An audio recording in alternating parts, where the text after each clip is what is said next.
Good evening, stranger. Tonight, we're traveling back to the romantic and rugged American frontier, the Wild West of the 1800s, a time when men were men, horses were transportation, and basic antibiotics were, well, about 50 years in the future. You've probably watched countless westerns and daydreamed about being the hero with the fastest draw in the territory. But let me tell you something, partner. You wouldn't last 24 hours as a cowboy in the Old West. Not even close. You think your Peloton seat is uncomfortable? Try riding a horse for 18 hours straight. And that's if you're lucky enough not to get trampled, shot, or die of dysentery first. So, before you get comfortable, take a second to like the video and subscribe. But only if you really enjoy what I do here. Where are you watching from tonight? Drop your location and local time in the comments below. Is it midnight in Manhattan? Dawn in Dubai? I'm always curious about where my night owls are roosting. Relax, turn off your notifications, slow down your thoughts, and imagine that the only light around comes from a campfire. That's where tonight's story begins. As you listen with closed eyes and let the Old West keep you company until sleep arrives. Your cowboy day doesn't gently ease into existence like your typical Monday morning with that artisanal cold brew from the hipster coffee shop down the street. No, it violently assaults you at 4 a.m. when the camp cook starts banging on a triangle like he's auditioning for a primitive blue man group. Daylight's wasting, you lily-livered bedbugs. That's your alarm clock now. No snooze button. No 5 more minutes. Just a cranky old man who makes Gordon Ramsay look like Mr. Rogers, screaming at you to get your sorry behind out of your bedroll before he feeds your portion to the coyotes. And speaking of your bedroll, remember your $3,000 Tempur-Pedic mattress with the cooling gel technology and the app that tracks your REM cycles. Yeah, that's been replaced by what essentially amounts to a threadbare blanket thrown over whatever patch of ground had the fewest rocks and ant colonies when you collapsed from exhaustion last night. My back, you whimper, feeling vertebrae you didn't even know you had scream in protest as you peel yourself off the cold, hard earth. The seasoned cowboys around you, who've somehow managed to sleep through the night despite having spines that must be made of old leather and pure grit, chuckle at your discomfort. But I need my 8 hours, you whine, fumbling for a non-existent phone to check your sleep stats. The trail hands laugh so hard they nearly choke on their chewing tobacco. 8 hours. In cowboy terms, that's practically a coma. Historical records show cowboys averaged about 4 to 5 hours of sleep per night during cattle drives. Historians have discovered journal entries describing how trail hands would sometimes fall asleep while riding, a phenomenon they called catching a nod, which occasionally ended with catching a faceful of dirt instead. You stagger to your feet in darkness so complete it makes your windowless bathroom during a power outage seem like high noon in Vegas. There's no gentle transition. Here, no scrolling through Instagram while you summon the will to face the day. Just cold, disorienting darkness, and the urgent need to start working immediately. Where's the bathroom? You ask groggily. Another round of laughter. Pick a direction and walk 20 paces, says one cowboy, spitting a stream of tobacco juice dangerously close to your boot. Just make sure it ain't upwind or near the chuck wagon. That's right, your ensuite bathroom with heated floors and Japanese toilet has been replaced by literally anywhere that's slightly removed from camp. Hope you remembered to pack your own leaves, because toilet paper won't be mass-produced until the 1880s. And that bottle of Purell in your bag, pure fantasy. The closest thing to hand sanitizer in 1865 was whiskey, and that was for drinking, not wasting on hygiene. Morning breath in the 1800s was an especially unique experience. Modern dentists would need therapy after seeing what passed for oral hygiene on the frontier. Some cowboys would chew on sage or mint leaves to freshen their breath.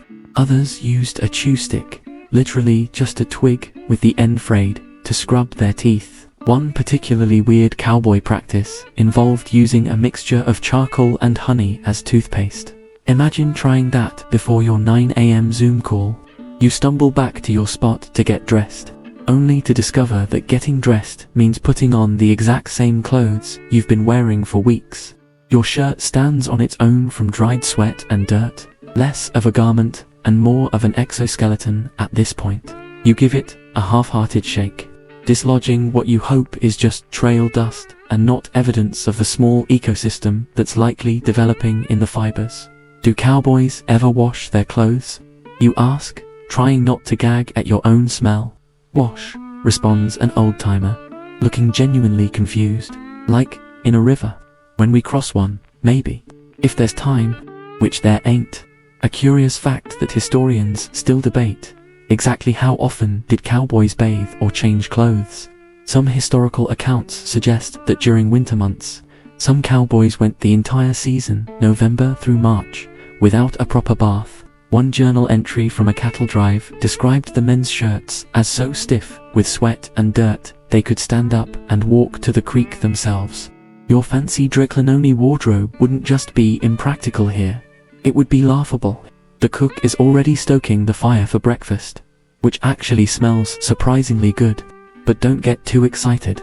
We'll get to cowboy cuisine later. For now, the trail boss is already barking orders, pointing at the eastern horizon where the faintest hint of grey suggests that somewhere the sun remembers it has a job to do. Get moving. Those beeves ain't gonna drive themselves to Kansas. You stagger toward what you're told is your horse and gear, only to discover that your gear includes a saddle weighing roughly 40 pounds. That's right, before you even begin your 18-hour workday, you need to deadlift the equivalent of your home gym's kettlebell onto a horse's back. A horse, by the way, that's eyeing you with the same enthusiasm your cat has when you try to give it a bath. You grab your saddle with the confidence of someone who's watched all 3 seasons of Yellowstone and figure that qualifies as professional training. The horse, who has absolutely zero interest in your Netflix viewing history, sidesteps just enough to make you stagger forward, nearly face-planting into a pile of something you really hope is just mud. That there's Widowmaker, cackles a nearby cowboy, referring to your horse. Last fella who rode him is now pushing up daisies in Wyoming. Good luck, Greenhorn. And here's the thing about horses that Westerns don't emphasize enough. They're not vehicles. They don't come with user manuals or steering wheels. They have opinions, moods, and grudges. And your horse has already formed a pretty strong opinion about you, and it ain't positive. The trail boss watches your pathetic attempts to prepare with the cold, dead eyes of a man who has absolutely no HR department to answer to. In your regular job, incompetence might mean a performance improvement plan or a strongly worded email. Out here, it means you might not eat. Or worse, you might get left behind, which, on the frontier, was often just a slower way of saying the same thing. By the time you finally managed to get on your horse, a process that involved multiple failed attempts, several creative curses you didn't even know you knew, and what will definitely become a collection of impressive bruises, the sun is peeking over the horizon. Your day as a cowboy has officially begun, and you're already exhausted, sore, hungry, and smelling like a gym locker that's been sealed shut since 2019. And here's the real kick in the teeth. This is literally the easiest part of your day. It only gets worse from here. So you've managed to drag yourself onto a horse at dawn without dying. Congratulations. Your participation trophy is ... more suffering. Now comes the part where your office chair-shaped body meets the brutal reality of a Western saddle. That momentary discomfort you feel on a rental bike at the gym. Multiply that by 8 hours, add rocks, and remove any hope of relief. Welcome to your new existence.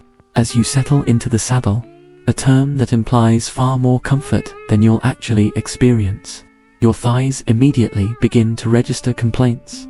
Strong complaints, the kind of complaints that would typically involve HR, and possibly a strongly worded letter from your attorney.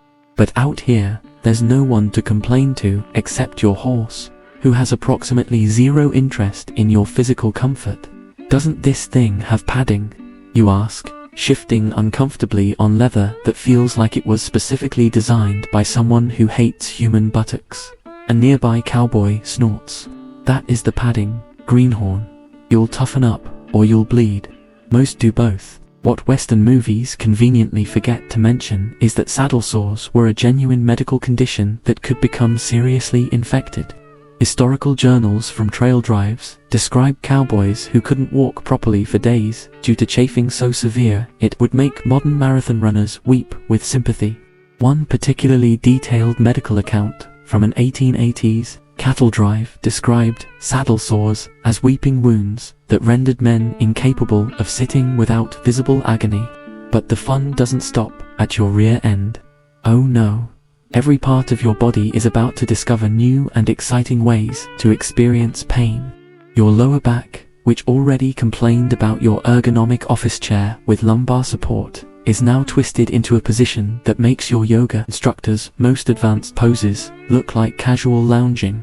Your shoulders begin to burn from holding the reins at just the right tension to loose, and you have no control. Too tight, and your horse thinks you're sending signals that you definitely aren't intending to send. And your thighs? Those muscles you thought you were developing with your twice-weekly spin class. They're laughing at you now. Or they would be, if they weren't too busy screaming. The inside of your thighs will embrace your saddle with such prolonged intimacy that the resulting chafing will make you consider a future as a celibate monk, since the mere thought of anything touching that area ever again is enough to bring tears to your eyes. How long do we ride today? You ask, trying to sound casual while already calculating how long. You can endure this position before your spine permanently fuses into this unnatural shape. Till the work's done, grunts the trail boss, which is cowboy for probably until you hallucinate from pain. A little known fact about cowboy life: the average trail hand spent 10 to 15 hours in the saddle each day during a cattle drive. That's longer than a modern trans-Pacific flight, but without the tiny TV screen, complimentary beverages, or the option to recline your seat approximately 3 meaningless inches. The first hour on horseback isn't so bad. You even start to think, hey, I could get used to this. That's cute, real cute. By hour 2, you're making bargains with God. By hour 3, you're questioning every life choice that led you to this moment. And you've still got at least 7 more hours to go. Shift your weight now and then, advises an older cowboy who apparently has bionic buttocks, and stand in the stirrups when you can. You try standing in the stirrups, which provides a momentary relief to your posterior, but introduces an entirely new set of muscles to the concept of agony. Your calves begin to tremble after about 90 seconds of this strategy. Meanwhile, the seasoned cowboys around you seem to move as one with their horses, as if they're comfortable. Historical accounts suggest that longtime cowboys developed a distinctive bow-legged walk from years in the saddle, their bodies literally reshaping to accommodate their profession. Historians still debate whether this physical adaptation was primarily from muscle development or actual skeletal changes over time. You'll get your saddle legs in about a month, says the trail boss, with what might be a trace of sympathy, or possibly just amusement at your obvious discomfort. Most who can't handle it quit by week 1. By mid-morning, you discover entirely new types of pain. There's the sharp sting of developing blisters on your hands from holding the reins. There's the dull ache in your neck from holding your head in a position that lets you watch both the cattle and the terrain ahead. And then there's the full body fatigue that comes from constantly making micro-adjustments to stay balanced as your horse navigates uneven ground. And speaking of horses, yours seems to have developed a particular talent for finding every ditch, hole, and uneven patch of ground on the entire prairie. Each unexpected drop sends a jolt up your spine that makes you seriously wonder if vertebrae can actually shatter from impact.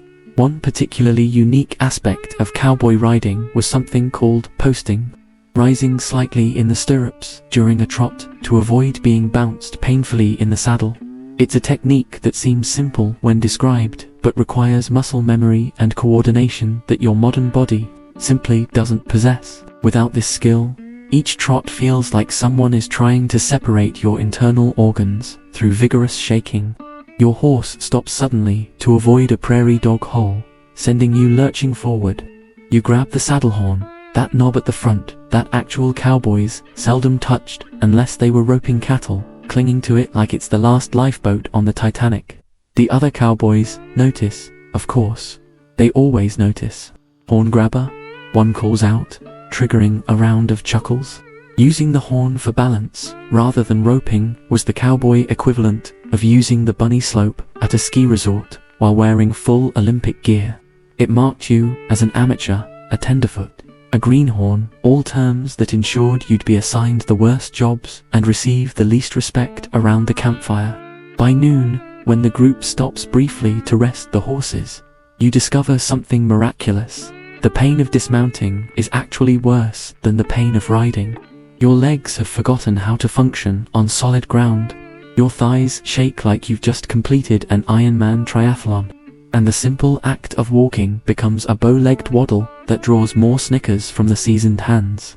Better get used to it, says the cook, handing you a tin cup of what might generously be called coffee. Still got half a day ahead. Half a day. The words echo in your mind like a death knell. You look down at your legs, already chafed raw in places where the seams of your jeans have been rubbing against the saddle. You flex your fingers, trying to ease the cramping from hours of gripping the reins. And then you make the mistake of sitting on a rock, only to leap back up with a yelp as your saddle-tortured backside makes contact with the hard surface. A curious detail about cowboy riding. Many seasoned riders developed calluses in ... intimate areas. These leathery patches of skin were considered badges of honor among the trail hands, with veterans sometimes bragging about how they could sit on a cactus and barely feel it. You, meanwhile, feel like you've been sitting on a cactus all morning, and you're nowhere near developing these protective calluses. Mount up. The trail boss's command comes far too soon. You eye your horse with the same enthusiasm you'd have for a medieval torture device, which, in fairness, is essentially what its saddle has become for you. You approach your horse, which regards you with what you could swear is amusement in its large brown eyes. Getting back on feels like climbing Mount Everest with a severe hangover. Your muscles protest every movement. Your fresh saddle sores scream in anticipation of further abuse. And yet, somehow, you manage it, clumsily hoisting yourself back into position while trying not to whimper audibly. As you settle back into what will be your personal hell for the next several hours, the trail boss rides past. He glances at your posture, your white-knuckled grip on the reins, the way you're already shifting uncomfortably despite having just mounted. Ain't even broken in your saddle yet, he observes dryly. That's when the real fun begins. And with that cheerful thought, you're off again, bouncing, chafing, aching, mile after endless mile across the prairie. Your office chair has never looked so good in your imagination. Your ergonomic mousepad with the gel wrist support seems like unimaginable luxury. You'd give your left arm for a cushioned seat, and the sweet sound of Karen from accounting complaining about someone eating her yogurt from the break room fridge. But out here, there's just you, your increasingly sore body, and the endless rhythm of hoofbeats that will become the soundtrack to your nightmares, assuming you survive long enough to have any. So you're bow-legged, saddle-sore, and questioning all your life choices. But at least you can look forward to a nice hot shower at the end of the day. Right? Wrong. So very, very wrong. Remember that morning freshness feeling after using your minty body wash, followed by your 10-step Korean skincare routine. Replace all of that with the persistent aroma of what can only be described as barnyard apocalypse emanating from every pore of your body. Welcome to frontier hygiene, where clean is a concept as foreign as Wi-Fi. As the day wears on, the relentless sun beats down on you, extracting sweat from places you didn't know could sweat. That moisture then mingles with dust, creating a paste that clings to your skin like some prehistoric exfoliant. By midday, you've developed a coating that makes you look like you've been dipped in a vat of dirty gravy. And that's just on the visible parts. When do we get to wash up?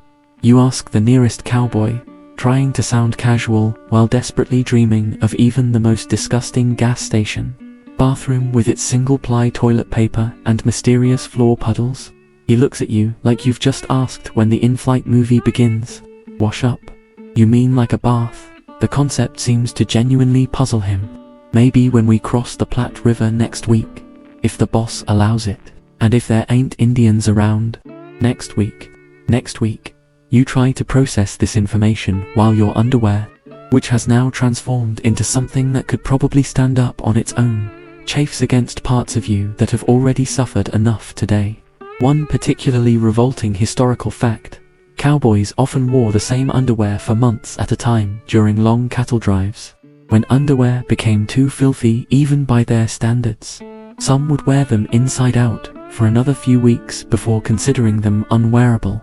Historians have found journal entries from cattle drive cooks complaining that they could smell certain cowboys approaching from downwind before they could see them. And it's not just your clothes. Your hair, which normally gets a daily shampoo with that tea tree oil stuff that smells like a forest after rain, is now a matted mess of sweat, dust, and whatever fragments of the trail have been caught in it. Cowboys typically wore hats, not just for sun protection, but also to hide the disaster underneath hair so greasy it could lubricate wagon wheels. "Got something for that," says an older cowboy, noticing you scratching your increasingly itchy scalp. He tosses you a small tin. Inside is a yellowish substance that smells faintly medicinal. "What is it?" you ask, poking it suspiciously. "Bear grease mixed with pine tar," he says proudly. "Best thing for keeping the lice down." That's right, lice. Because personal parasites were as common on the frontier as Instagram influencers are at Coachella. A curious detail about cowboy life: many trail hands would regularly apply various concoctions to their hair and bodies in attempts to repel parasites. These home remedies ranged from tobacco juice, which stained the skin brown, to kerosene, which could cause chemical burns, to various animal fats mixed with herbs. Historians still debate which was worse, the parasites or the cures, with compelling evidence suggesting the treatments often caused more suffering than the original problem. "No thanks," you mutter, handing back the tin and making a mental note to check your scalp later for anything moving.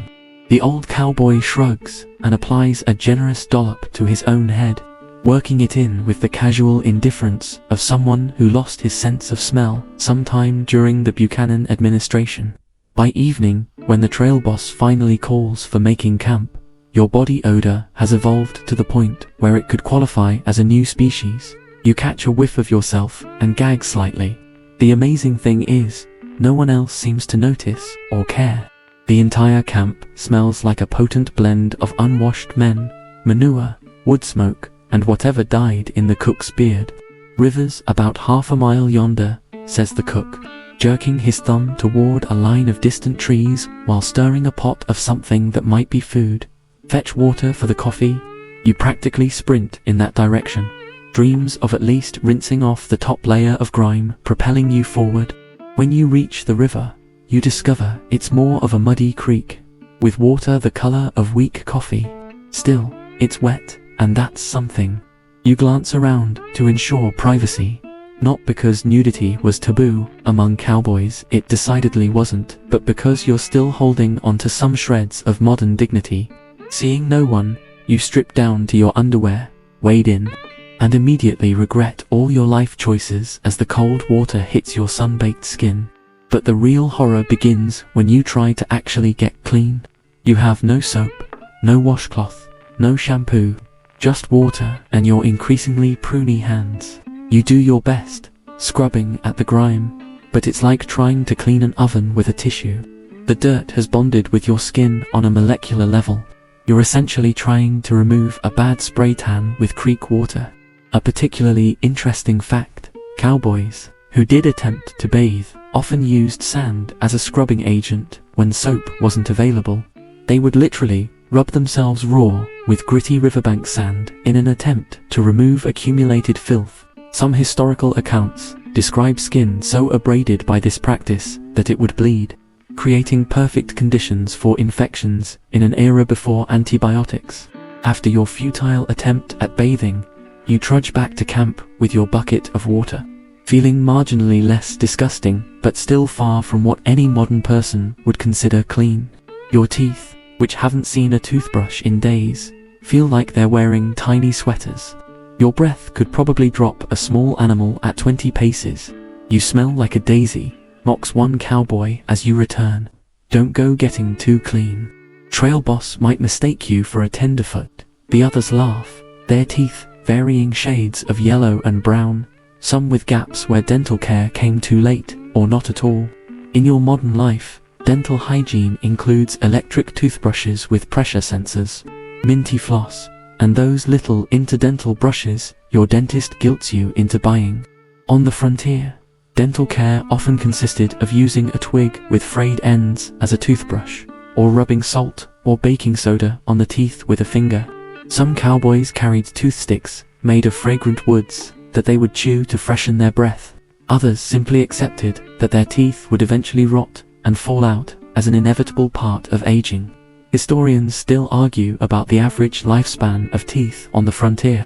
Some dental records from the period suggest that many men lost most of their teeth by their mid-30s. Others point to accounts of older cowboys with surprisingly intact teeth, suggesting that the low-sugar diet of the frontier might have offset some of the damage from poor hygiene. What's clear is that toothaches were a common complaint, often treated with whiskey, tobacco poultices, or, in desperate cases, extraction by whoever had the strongest grip and steadiest hand in camp. As night falls, you discover yet another aspect of frontier filthiness. Sleeping dirty. There's no shower before bed, no clean pajamas, not even a sink to wash your face. You simply lie down in your filthy clothes, on your questionably clean bedroll, and attempt to sleep while various parts of your body itch, chafe, or burn from the day's accumulation of grime. To make matters worse, your bedroll, which didn't exactly start the day fresh, has now absorbed a day's worth of your sweat, dirt, and whatever else you've collected. It has essentially become a fabric petri dish, cultivating microbial cultures that would fascinate modern scientists and horrify public health officials. As you lie there, trying to ignore both your own stench and the various mysterious itches developing across your body, you hear something scurrying near your head. Then you feel it, a small weight moving across your leg. What day you begin, sitting bolt upright. Just the bedbugs, mumbles a nearby cowboy, apparently untroubled by the concept of blood-sucking parasites sharing his sleeping space. Or maybe lice, or fleas, don't matter much which. They all bite the same. And with that comforting thought, you're expected to drift off to sleep, dirty, itchy, and becoming increasingly aware that your body is now real estate for various tiny tenants who didn't even have the courtesy to sign a lease. Modern hygiene isn't just about smelling nice, it's about preventing disease.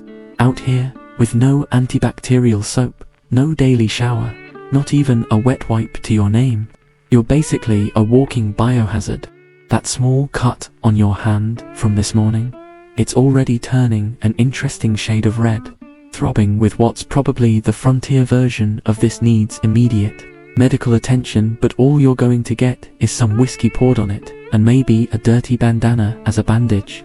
But hey, at least everyone else smells just as bad as you do. That's something, right? So you're dirty, sore, and sharing living space with various insects. But at least you can look forward to a good meal to fuel up for tomorrow's suffering, right? Oh, sweet summer child.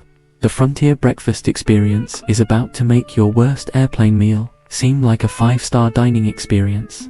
Morning comes around again with that same delightful triangle banging alarm clock, and your stomach is making noises that sound like a dying whale. You've worked up quite an appetite from yesterday's misery, so you stumble toward the chuck wagon with something approaching optimism. Maybe today's meal will be surprisingly good. Maybe the cook has some hidden culinary talents. Maybe you'll find something that doesn't taste like it was seasoned with despair and prairie dust. The chuck wagon, the mobile kitchen that follows cattle drives, is basically the food truck of the 1800s. Except instead of serving gourmet fusion tacos to hipsters, it's serving whatever can keep cowboy-shaped humans technically alive. The chuck in chuck wagon comes from the slang term chuck, meaning food, though calling what emerges from this contraption food is being remarkably generous with the English language. What's for breakfast? You ask the cook, whose beard appears to be its own ecosystem and whose apron could probably be classified as a biological weapon. Same as always, he grunts, stirring a massive pot with a wooden spoon that's seen better decades. Beans, hardtack, and coffee strong enough to dissolve horseshoes. You peer into the pot, where a brownish-grey substance bubbles ominously. These aren't the refined black beans you'd get at your favorite Mexican restaurant, carefully seasoned with cumin and lime. These are navy beans that have been boiled into submission, flavored primarily with whatever salt pork managed to survive the rancidity test. The beans have achieved a consistency somewhere between concrete and wallpaper paste. Historical records show that beans were indeed the foundation of cowboy cuisine, not by choice but by necessity. Dried beans were cheap, didn't spoil, and provided protein when fresh meat wasn't available. A typical trail drive carried hundreds of pounds of beans, leading to some colorful period slang. Cowboys sometimes called themselves bean masters and referred to bad weather as not worth a hill of beans. But the real historical curiosity: many chuck wagon cooks added molasses or brown sugar to their beans, creating what was essentially cowboy-baked beans that could fuel a man through 15 hours of hard labor. And this here's hardtack, the cook continues, handing you what appears to be a fossilized dinner roll that could double as a weapon. Hardtack was the frontier equivalent of a power bar, if power bars were made of flour, water, and the tears of pioneers, also known as pilot bread or ship's biscuit. These rock-hard crackers could last for years without spoiling, which tells you everything you need to know about their nutritional value and palatability.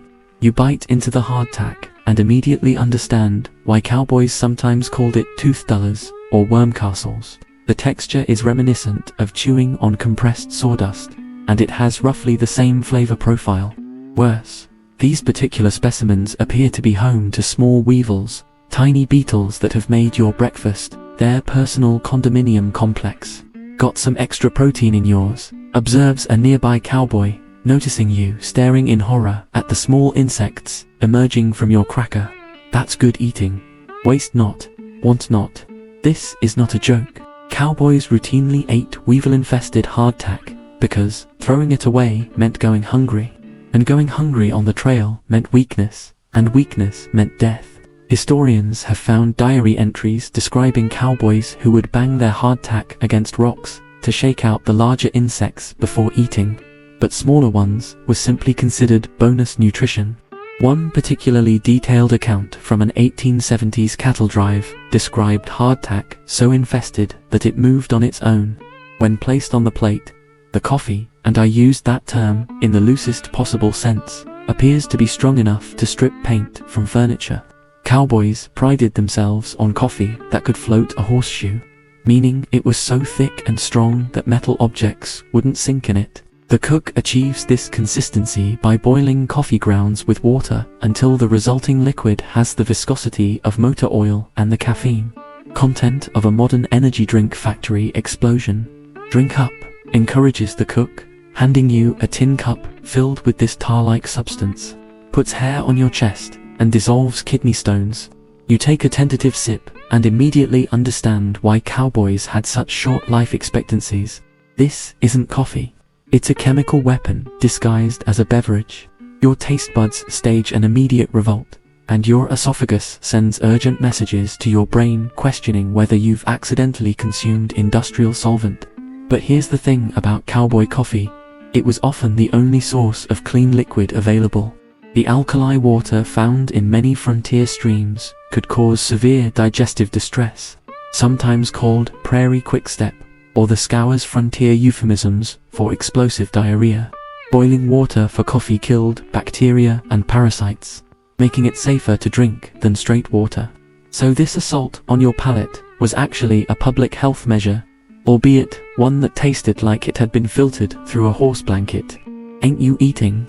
asks the trail boss, noticing your hesitation with the grey bean mixture. You take a brave spoonful and immediately regret having taste buds. The beans have achieved a texture that's simultaneously mushy and gritty, with a flavor profile that suggests they've been seasoned primarily with wood smoke and the distant memory of actual food.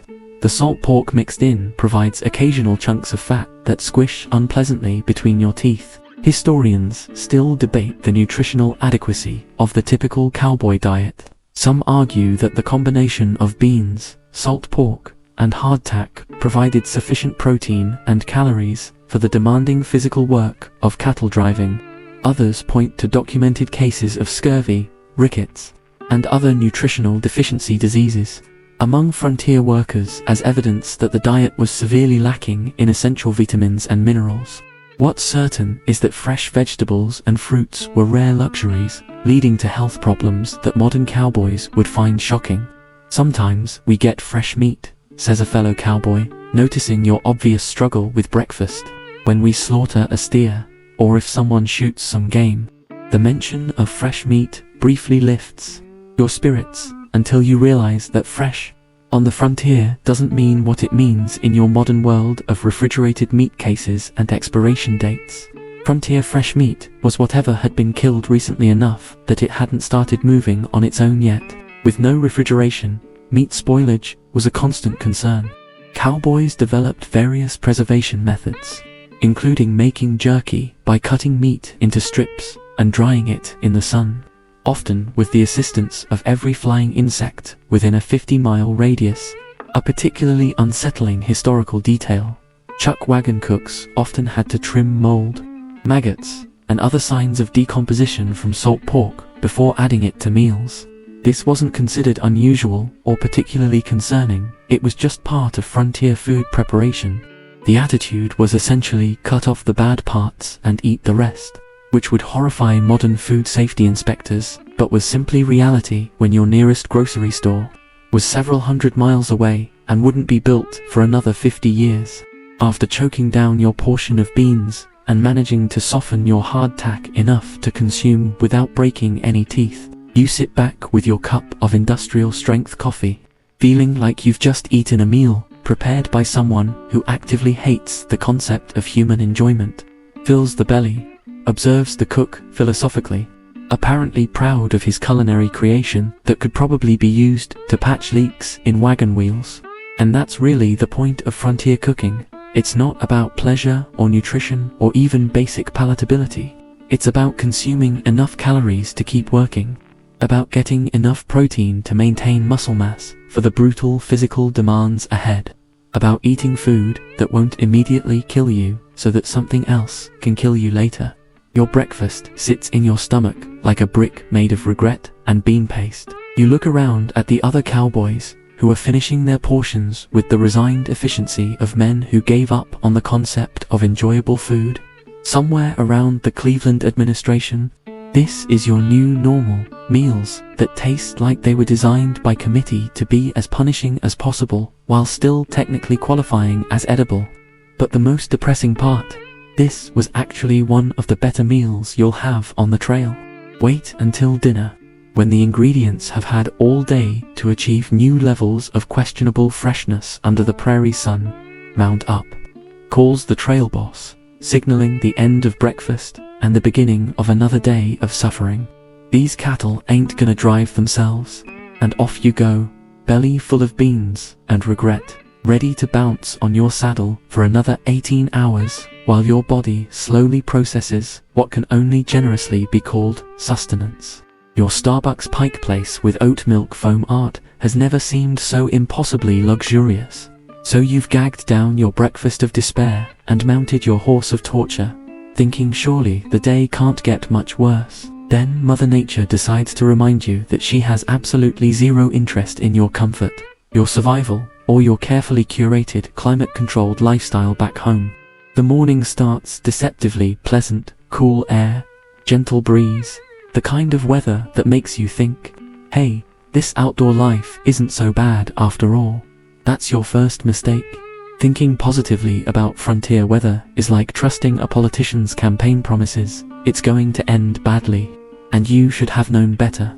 By 10 a.m., the temperature has climbed from pleasantly cool to moderately uncomfortable. By noon, it's reached surface of mercury levels, and you're beginning to understand why cowboys wore those big hats. It wasn't a fashion statement, it was survival equipment. The sun beats down on the prairie with the intensity of a cosmic, magnifying glass, focused specifically on making your life miserable. How hot does it get out here? You gasp, already feeling sweat pouring down your back in quantities that would impress a professional athlete. "Oh, this ain't hot yet," chuckles an old-timer, apparently comfortable in temperatures that would make a sauna jealous. "Wait till August in Texas. Gets so hot, the lizards carry water bottles." Historical records from cattle drives describe summer temperatures regularly exceeding 110 degrees Fahrenheit in the shade, when shade was available, which it often wasn't. Cowboys would sometimes cook eggs on hot rocks just to demonstrate the intensity of the heat. One particularly well-documented account from an 1880s drive-through Texas described temperatures so extreme that metal objects became too hot to touch. Water barrels cracked from expansion, and several cattle literally died from heat exhaustion despite being bred for harsh conditions. Your modern life includes central air conditioning, climate-controlled cars, and the option to stay indoors when the weather gets nasty. Out here, there's nowhere to go. No shade except what your hat provides. No air conditioning except whatever breeze decides to grace the prairie, if any. You're essentially trapped in a convection oven that stretches to the horizon in every direction. And it's not just the heat, it's the sun. UV protection on the frontier consisted of whatever clothing you could keep on your body and maybe some grease smeared on exposed skin. Sunscreen wouldn't be invented for another 50 years. And even then, it would take decades before anyone understood just how dangerous prolonged sun exposure could be. Cowboys routinely developed skin cancer, though they usually died of other things first, so it wasn't considered a pressing medical concern. "My face feels like it's on fire," you mutter, touching skin that's already turning an alarming shade of red. "That's what these are for," says a cowboy, tipping his hat brim lower over his eyes. "But you ain't got enough hat for that city's soft skin of yours." A curious historical detail: many experienced cowboys developed what they called prairie tan, skin so dark and leathery from constant sun exposure that it provided natural protection against further burning. This wasn't a healthy tan like you might get at a beach resort. It was essentially human leather, with skin so thick and damaged that it could resist minor cuts and abrasions. Historians still debate whether this adaptation was beneficial or simply evidence of severe, chronic sun damage that would horrify modern dermatologists. But just when you think you can't possibly get any hotter, the weather decides to demonstrate its sense of humor. Dark clouds begin building on the horizon, towering thunderheads that promise relief from the scorching heat.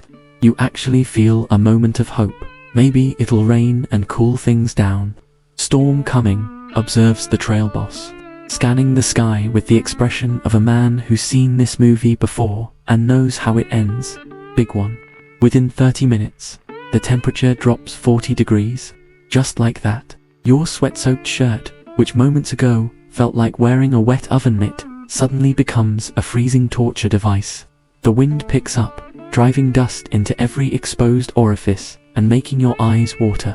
And then the rain hits, not the gentle spring shower you were hoping for, but a torrential downpour that feels like being assaulted by thousands of tiny liquid bullets. Where do we take shelter? You shout over the howling wind, looking around desperately for any kind of protection from the sudden meteorological apocalypse. "Shelter," laughs a nearby cowboy, rain streaming off his hat brim like a waterfall. "This is shelter. At least we ain't in a tornado." The concept of seeking shelter during a storm was largely foreign to cowboys on a cattle drive. The herd couldn't be left unattended, and there was rarely anywhere to go anywhere. Historical accounts describe cowboys who rode through blizzards, hailstorms, and flash floods, because stopping meant losing cattle, and losing cattle meant losing their jobs, if they survived the storm at all. The rain soaks through your clothes within minutes, creating a clammy second skin that makes you fantasize about your heated car seats and that cozy throw blanket you left on your couch. Your boots, which weren't exactly waterproof to begin with, become miniature swimming pools that squelch with every step your horse takes. The leather of your saddle becomes slippery and treacherous, and you find yourself gripping the horn again, much to the amusement of the other cowboys, who somehow manage to look competent, even while drowning. And then comes the hail. Because apparently regular rain wasn't punishment enough, ice chunks, the size of golf balls, begin pelting down from the sky, hitting you with enough force to leave bruises. Your horse dances nervously, and you don't blame it. You'd be dancing too if you weren't terrified of falling off into the muddy chaos that used to be solid ground. Duck and cover, shouts someone, though there's precious little of either available on the open prairie.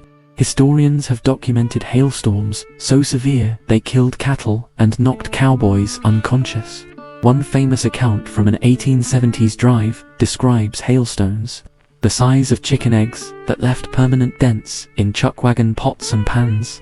Cowboys would sometimes seek shelter under their horses, which was marginally safer than standing upright, but came with its own risks, namely, the possibility of being stepped on by a panicked 1,000-pound animal. The storm passes as quickly as it arrived, leaving behind a landscape that looks like someone dumped a bucket of mud over everything. The temperature, having dropped 40 degrees in 30 minutes, now begins climbing again, creating a humidity that makes breathing feel like drowning in reverse. Steam rises from the wet ground, creating an outdoor sauna effect that makes your previous heat discomfort seem pleasant by comparison. Well, that was refreshing, deadpans the trail boss, wringing water from his hat.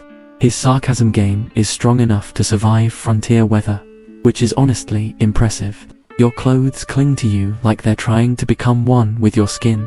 Every movement creates uncomfortable squelching sounds, and just when you think things can't get worse, you realize that your boots are now filled with muddy water that has achieved the perfect temperature to keep your feet in a constant state of clammy misery. But Mother Nature isn't done with you yet. As evening approaches and the sun begins to set, the temperature starts dropping again. And it doesn't stop dropping.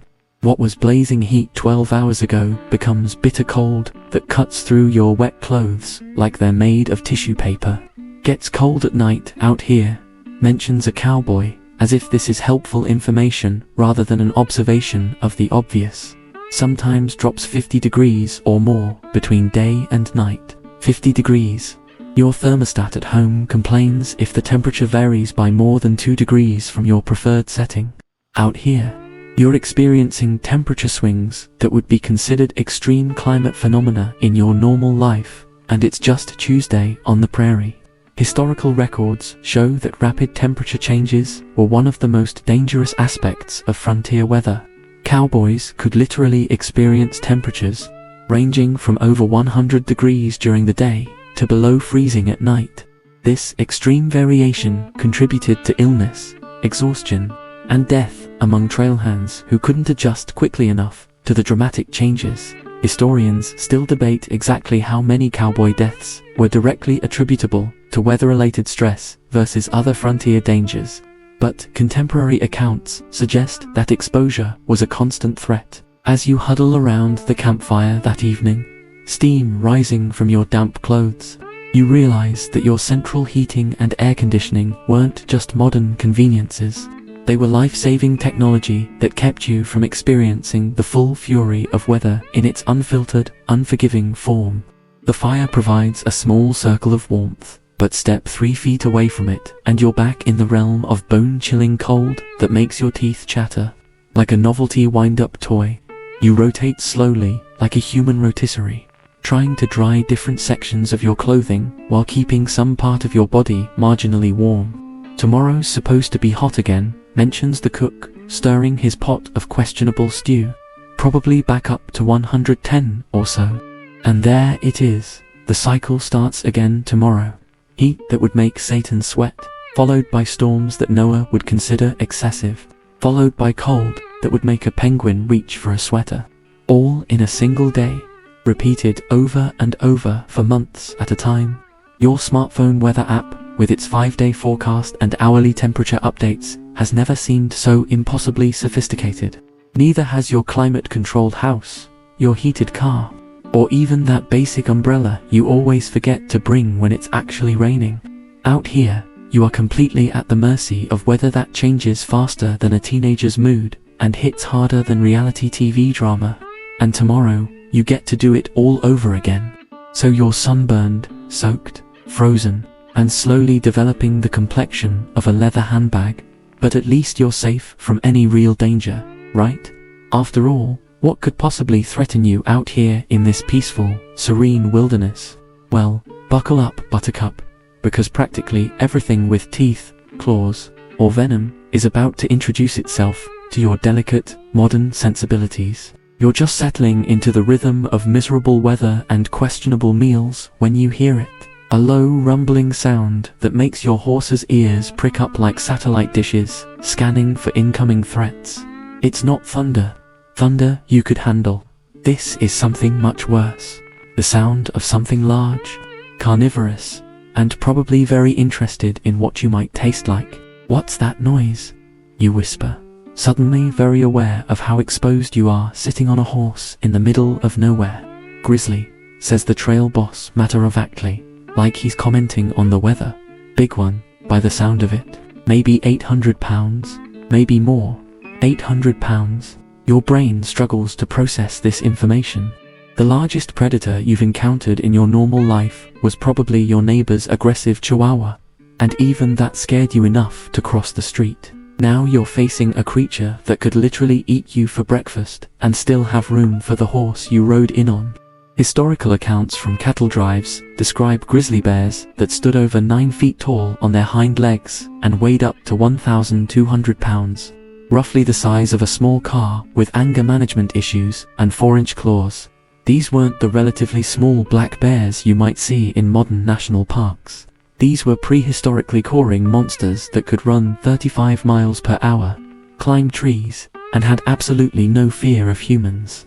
One documented account from 1876 describes a grizzly that pursued a cattle drive for 3 days, picking off stragglers like a furry serial killer with a really specific dietary preference. Should we ... run? You ask, your voice climbing approximately 3 octaves in pitch. Run. The trail boss actually chuckles at this suggestion. On horseback, from a grizzly, son, that bear can outrun, outswim, and outclimb any horse ever born. Running just makes you look like prey. This is the point where your modern understanding of wildlife, gleaned primarily from nature documentaries and zoo visits, completely fails you. In your world, dangerous animals are safely behind glass or viewed from the comfort of your couch. Out here, you are the nature documentary, and you're playing the role of unfortunate tourist who wandered too far from the gift shop. The bear appears through the brush, and your first thought is that whoever named these creatures grizzly had a serious gift for understatement. This isn't just grizzly, it's absolutely terrifying. The animal is so large it seems to bend the laws of physics, moving with surprising grace for something that could probably bench press your car. A curious historical detail that most people don't know. Grizzly bears were once common throughout the American West, with an estimated population of over 50,000 when cowboys first started driving cattle across the plains. By 1922, there were fewer than 1,000 left in the lower 48 states. Cowboys and bears coexisted in a state of mutual hostility, with both sides occasionally winning and frequently losing these encounters.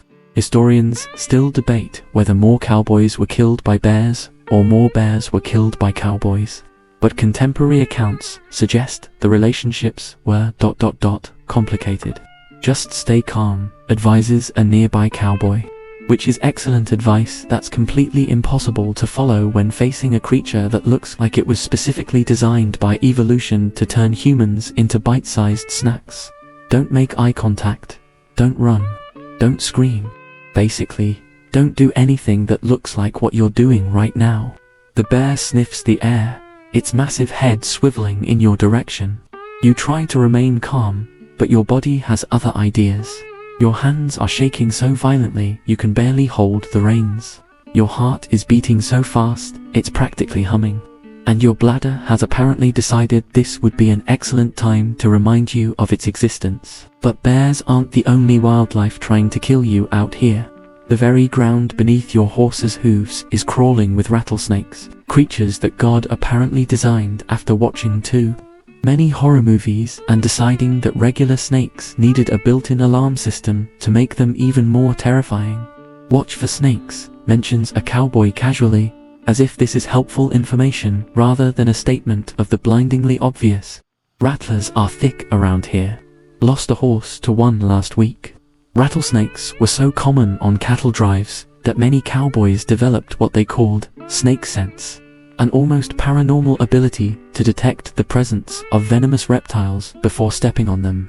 Historical records describe cowboys who could spot a coiled rattlesnake from horseback at distances that seemed impossible to their contemporaries. Of course, these same records also describe plenty of cowboys who lacked this ability and paid for it with their lives.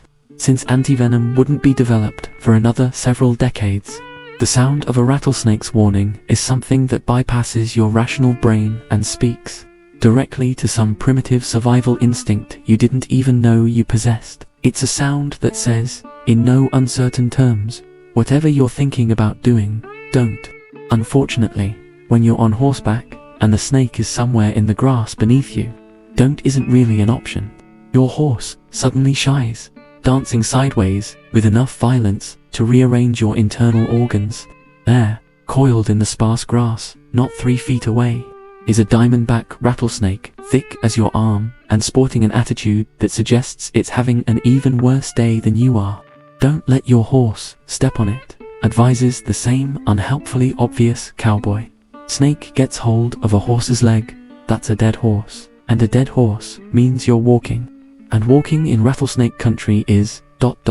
is what you demand, though you're pretty sure you don't want to hear the answer. Well, let's just say it shortens the conversation considerably. Historians have found numerous accounts of horses dying from rattlesnake bites, often within hours of being struck. The bite of a large rattlesnake could inject enough venom to kill a 1,000-pound horse, making these encounters frequently fatal for both rider and mount. Cowboys developed various folk treatments for snakebite, ranging from whiskey applied both internally and externally to cutting and sucking the wound. But the survival rate remained discouragingly low until modern medicine arrived on the scene. And then there are the wolves. Not the majestic, misunderstood creatures of modern wildlife documentaries, but hungry, desperate predators that view cattle herds as an all-you-can-eat buffet with a side of cowboy if they're still hungry afterward. You hear them first, a howling that speaks to some deep, ancestral memory of when humans were not the apex predators, but rather medium-rare entrees with opposable thumbs. "Pack of wolves been shadowing us for 2 days," mentions the trail boss, scanning the horizon with practiced eyes. They're waiting for something to go wrong. Sick cow, injured horse, careless cowboy who wanders off to take a leak without his rifle. Wolf packs in the 1800s were larger and more aggressive than their modern descendants, primarily because they hadn't yet learned to fear humans with high-powered rifles. Historical accounts describe packs of 20 to 30 wolves that would follow cattle drives for weeks, picking off stragglers and keeping cowboys in a constant state of nervous exhaustion. One particularly harrowing account from 1878 describes a pack that killed 6 head of cattle in a single night, then howled from the surrounding hills all the next day as if celebrating their success. But perhaps the most unsettling aspect of frontier wildlife isn't the dramatic predators. It's the smaller creatures that can kill you just as dead, but with much less warning. Prairie rattlesnakes, for instance, can strike from a coiled position covering half their body length in roughly 150 milliseconds, faster than human reaction time. Black widow spiders were common in bedrolls and saddlebags, with bites that caused excruciating pain, muscle spasms, and occasionally death. Even something as innocent-looking as a prairie dog could carry bubonic plague, though this particular threat wouldn't be understood for several more decades. A curious detail about frontier animal encounters: many cowboys developed superstitions about animal behavior that actually had some basis in reality. For example, horses and cattle often detected the presence of predators before humans could. leading to beliefs about animals having supernatural abilities to sense danger. Modern scientists understand that animals simply have superior hearing and smell, but to a 19th century cowboy, a horse that suddenly refused to go near a particular area might be demonstrating magical powers rather than just smelling a nearby mountain lion. "Something's got the cattle spooked," observes a cowboy, watching the herd mill nervously in the distance. "They're bunching up like something's prowling around the edges." And that's when you realize that your role in this ecosystem isn't as the master of nature you assumed it would be. You're not at the top of the food chain out here. You're somewhere in the middle, right between appetizer and main course for any number of creatures that have been perfecting the art of staying alive in this wilderness for millennia. The mountain lion that's been tracking your group for the past hour is a case in point. You haven't seen it, but every animal in a 2-mile radius knows it's there. Your horse knows. The cattle know. Even the prairie dogs have abandoned their usual chattering in favor of nervous silence. The only one who doesn't know there's a 150-pound killing machine stalking the herd is you, the soft, pale city dweller who probably couldn't hunt down a cheeseburger without GPS and Yelp reviews. Mountain lions were the silent killers of the frontier, capable of taking down a full-grown steer with a perfectly placed leap to the neck. Historical records describe attacks so quick and efficient that cowboys sometimes found dead cattle without any understanding of what had killed them until they discovered the distinctive puncture wounds. Unlike bears or wolves, mountain lions were solitary hunters that relied on stealth and surprise, making them nearly impossible to guard against on the open range. As night falls and you set up camp, every shadow beyond the firelight becomes a potential threat. Every rustling sound in the darkness could be anything from a harmless rabbit to something with fangs that's deciding whether you look like dinner. The simple act of stepping outside the circle of firelight to answer nature's call becomes an exercise in convincing yourself that you're probably not about to become something's midnight snack. "Sleep light," advises the trail boss, settling down with his rifle within easy reach. "And if you hear anything moving around camp, don't go investigating without waking the rest of us. Curiosity killed more than just cats out here."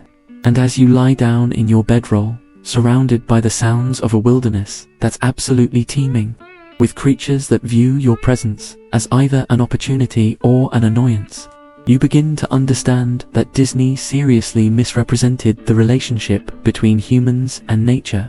Out here, you're not Snow White singing to friendly woodland creatures. You're the main course at a buffet that's open 24 hours a day. So you've survived bears, snakes, and wolves without getting eaten, which honestly puts you ahead of the curve already. But here's where frontier life really gets creative with its attempts to kill you through the simple, everyday injuries that your modern first aid kit and urgent care clinic usually handle without breaking a sweat. Out here, a paper cut can become a death sentence, and what you'd call minor medical issues become writing your last will and testament situations. It starts with something ridiculously small. Maybe you scrape your knuckle while adjusting your saddle. Maybe a piece of barbed wire catches your forearm. Maybe you just get a tiny splinter from handling rough wood around the chuck wagon. In your normal life, this would mean a quick rinse, some Neosporin, and a band-aid with little cartoon characters on it. Out here, it means you've just opened the door for every bacteria, virus, and infection that's been waiting patiently for an opportunity to turn your body into their personal playground. "Got yourself a little cut there," observes a fellow cowboy, watching you examine a small gash on your hand from this morning's saddle mishap. "Better clean that good." "Clean it with what?" you ask, looking around for something that resembles antiseptic or even clean water. He points to a bottle of whiskey. "That'll do. Hurts like hell, but it's better than gangrene." Whiskey? That's your medical disinfectant now. The same liquid that's been burning holes in your esophagus at breakfast is now your primary defense against life-threatening infection. And when he says it hurts like hell, he's not being dramatic. Alcohol on an open wound produces pain that would make medieval torture seem humane by comparison. Historical medical records from the frontier are simultaneously fascinating and terrifying. Simple cuts and scrapes killed more cowboys than bear attacks, primarily because wound care consisted of whatever was handy: whiskey, tobacco juice, dirty bandanas, or sometimes just spitting on it and hoping for the best. One documented case from an 1870s cattle drive describes a cowboy who died from blood poisoning after a minor rope burn became infected, because the closest thing to a doctor was 300 miles away and probably drunk anyway. You pour the whiskey on your cut and immediately understand why frontier men had such colorful vocabularies. The pain is so intense, it actually makes you question whether infection might be preferable to this cure. Your hand feels like you've dipped it in molten lava, and your eyes water so profusely that you can barely see. But this is modern medicine, cowboy style. If it doesn't hurt enough to make you pray for death, it's probably not working. That's a good sign, encourages the cowboy. Watching you hop around camp, clutching your hand and making sounds that aren't quite words, means it's killing the bad stuff. A curious detail about frontier medicine: many cowboys developed crude, but surprisingly effective treatments through trial and error. Tobacco poultices were commonly used to treat wounds, and while the nicotine could slow healing, the antimicrobial properties sometimes prevented serious infections. Pine tar was applied to cuts and burns with mixed results. It could waterproof the wound but also trapped bacteria. Historians still debate whether these folk remedies did more harm than good, but given the complete absence of alternatives, any treatment was better than none. But minor cuts are just the beginning of your medical nightmare tour. Let's say you develop a toothache, something that happens to everyone eventually, especially when your dental hygiene routine consists of occasionally rubbing your teeth with a dirty finger and hoping for the best. In your modern life, this means a trip to your dentist, maybe a root canal, some antibiotics, and back to normal within a week. Out here, it means you're about to discover pain that philosophers haven't invented words to describe yet. "Tooth giving you trouble?" asks the cook, noticing you holding your jaw and making whimpering sounds. "It's killing me," you mumble through swollen cheek tissue. "Well, we can pull it," he offers cheerfully, producing a pair of rusty pliers from his chuck wagon. "Done it plenty of times. Most folks pass out from the pain, so that helps. Most folks pass out from the pain." He says this like it's a feature, not a bug. Dental care on the frontier was essentially medieval torture adapted for outdoor use. There was no anesthesia except whiskey, no sterile instruments except whatever you could wipe the obvious dirt off of, and no training except "I've done this before," and most people lived. Historical accounts of frontier dentistry read like horror novels. Cowboys would often tie themselves to chairs or trees before dental procedures to prevent injury from their own pain-induced thrashing.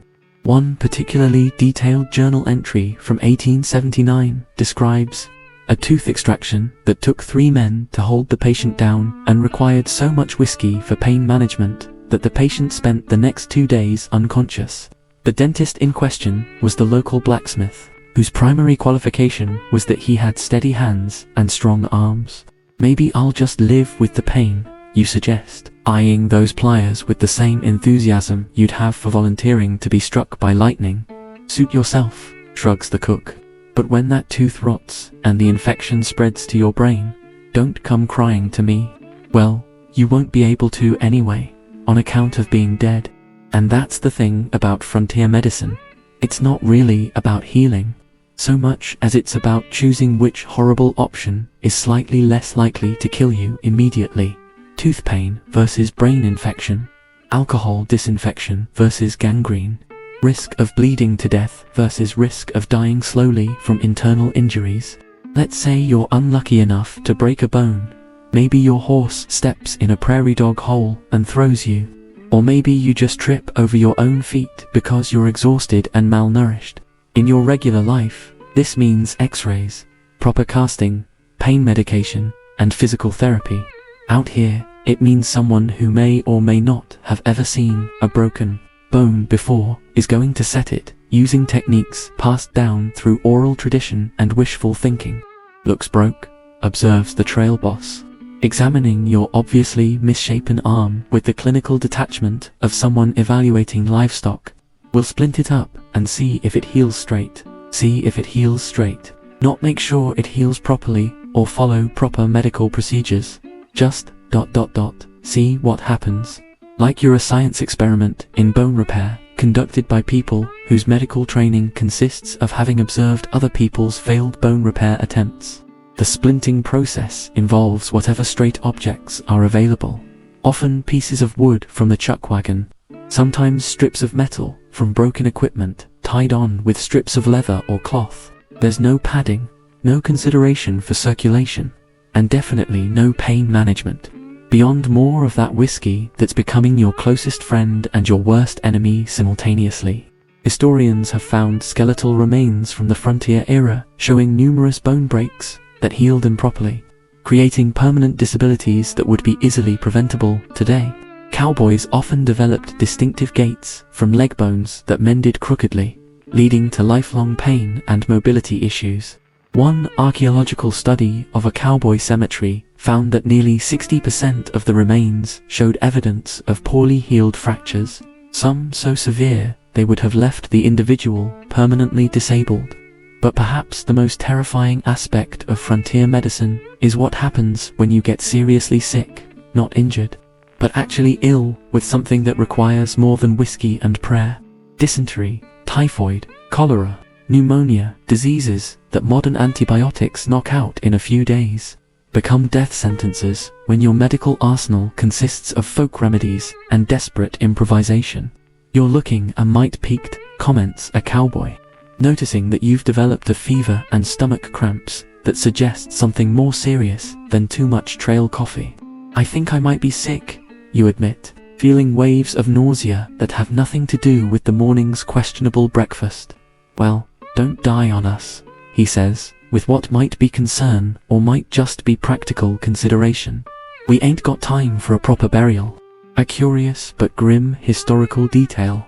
Cowboys on cattle drives often drew lots to determine who would dig graves when someone died, because stopping for extended periods to properly bury the dead could endanger the entire herd and the rest of the crew. Some drives simply left the deceased wrapped in blankets with crude markers, planning to return for proper burial later, which rarely happened. Historians estimate that unmarked graves dot the old cattle trails throughout the West, representing cowboys whose final medical emergency became their final medical emergency. The concept of bedside manner is completely foreign out here. There's no gentle explanation of your condition, no discussion of treatment options, no consideration for your emotional well-being. Medical consultations consist of someone glancing at you and declaring whether you're likely to live or die, and advice on how to arrange your affairs accordingly. "Seen that before," says the most experienced cowboy, examining your symptoms with the detached interest of someone who's watched a lot of people die. "Could go either way. If you start bleeding from places that don't normally bleed, that's a bad sign." Bleeding from places that don't normally bleed. This is apparently a technical medical assessment. You've gone from WebMD hypochondria to frontier diagnostic techniques that make medieval bloodletting seem sophisticated by comparison. And the worst part, everyone around you has become completely casual about the possibility of your death, not because they don't care, but because death from minor medical issues is so common that getting emotionally invested in every case would be psychologically impossible. You're essentially a walking reminder of how fragile human life becomes when you remove the safety net of modern medicine. "If you do die," mentions the cook practically, "try to do it before breakfast. After breakfast gets messy and upsets the digestion." So there you are, sick, possibly dying, hundreds of miles from the nearest person who might have read a medical textbook, with nothing between you and a horrible death except whiskey, willpower, and the kind of luck that's been in short supply since this whole adventure began. Your health insurance card has never seemed so impossibly precious. Neither has your family doctor, your local pharmacy, or even that overpriced urgent care clinic that charges you $200 to tell you that you have a cold and should drink more fluids.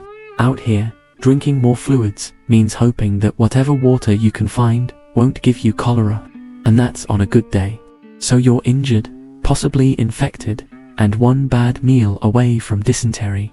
But at least you've got that trusty 6-shooter on your hip, right? Time to channel your inner Clint Eastwood and show these frontier toughs what a real gunslinger looks like. Except here's the thing about gunfights. In the real Wild West, they're nothing like the movies. And you're about to discover that your Call of Duty skills translate to real-world marksmanship about as well as your driving simulator experience would help you pilot a space shuttle. The trouble starts when you actually try to draw your weapon for the first time. In movies, guns slide out of holsters like they're greased lightning, practically leaping into the hero's hand with a satisfying metallic whistle. In reality, your Colt .45 weighs about 3 pounds, hangs awkwardly on your hip, and seems determined to catch on every piece of leather, fabric, and belt buckle between it and freedom. You gonna draw that iron or just fondle it? Asks a grizzled cowboy who's been watching your pathetic attempts to look intimidating while struggling with basic firearm retrieval. You finally manage to pull the gun free, nearly dropping it in the process because nobody mentioned that Frontier revolvers have the ergonomics of a small anvil. The grip is designed for hands that have been toughened by decades of manual labor, not softened by years of ergonomic mouse pads and moisturizing lotion. Holding it properly requires finger strength you simply don't possess.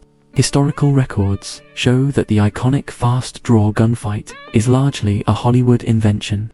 Real gunfights in the Old West were typically chaotic, poorly aimed affairs that ended with lots of noise, clouds of black powder smoke, and surprisingly few casualties, considering the amount of lead flying around. One documented shootout in Dodge City involved 6 men firing over 40 shots at each other from across a street, with the final casualty count being 1 wounded horse and a shattered window. The participants were apparently better at hitting everything except what they were aiming at. How do you aim this thing? You ask, squinting down the barrel while trying to line up the primitive iron sights with a target that seems impossibly small and far away. Point and pray, suggests another cowboy helpfully, and try not to shoot yourself in the foot. Seen that happen more times than you'd think. A curious detail about frontier firearms. Most cowboys were terrible shots with handguns. Revolvers were primarily tools for close-range work and intimidation rather than precision instruments. The effective, accurate range of a Colt .45 in the hands of an average user was about 25 feet beyond that. You were essentially practicing wishful thinking with gunpowder. Professional gunfighters who could actually hit their targets consistently were rare enough to become legends, which tells you everything you need to know about the general skill level of armed frontier citizens. You squeeze the trigger, and several things happen simultaneously that movies never prepare you for. First, the recoil nearly breaks your wrist, sending shockwaves up your arm that make your previous saddle soreness seem like a gentle massage. Second, the noise is so loud it leaves your ears ringing like church bells, because apparently frontier revolvers were designed by people who believed subtlety was for weaklings. Third, a cloud of black powder smoke erupts from the barrel, temporarily blinding you and everyone within a 10-foot radius. Where'd it go? You ask, coughing and waving smoke away from your face while trying to figure out where your bullet ended up. Somewhere that away, says a cowboy, gesturing vaguely at the horizon. Probably scared a prairie dog half to death about a mile out. The smoke clears to reveal that your target, a tin can sitting on a fence post about 15 feet away, remains completely unharmed and probably wondering what all the fuss was about. Meanwhile, you've managed to put a hole in the sky, terrorize the local wildlife, and announce your location to anyone within a 5-mile radius who might be interested in investigating the source of all that noise. Historians still debate the actual frequency of gunfights in the Old West, but contemporary newspaper accounts suggest they were far less common than popular culture suggests. Most shootouts were actually drunken arguments that escalated to violence, often with neither participant particularly sober or accurate. The famous high noon duel with 2 men facing each other in the street was so rare that when it did happen, newspapers treated it as a major novelty rather than routine frontier justice. Reload, advises the trail boss. watching your fumbling attempts at marksmanship with the patient expression of someone who's seen this disaster before. And try to remember you've got 5 more shots, then you're holding expensive deadweight. Reloading a Frontier revolver is another skill that movies make look effortless, and reality makes nearly impossible. You have to remove the spent cartridges one by one, fumbling with brass cases that are still hot from firing. Then you have to load fresh rounds into each chamber individually, making sure they're properly seated and that you don't accidentally drop any in the process. The whole procedure takes about as long as ordering coffee at Starbucks, except people trying to kill you probably won't wait patiently while you figure out which way the bullets go. How long does this usually take? You ask, struggling with cartridges that seem designed to slip out of your sweaty fingers at the worst possible moment. For someone who knows what they're doing, about 30 seconds, says the cowboy. For someone like you, could be next Tuesday. A particularly terrifying aspect of Frontier gunfighting was the concept of stopping power, or, more accurately, the lack thereof. The standard .45 caliber rounds used in most Western revolvers were large and heavy, but they moved relatively slowly compared to modern ammunition. This meant that shooting someone didn't necessarily stop them immediately, leading to situations where mortally wounded men continued fighting for several minutes before blood loss or shock finally dropped them. Historical accounts describe gunfights where both participants were shot multiple times but continued exchanging fire until one or both collapsed from their injuries.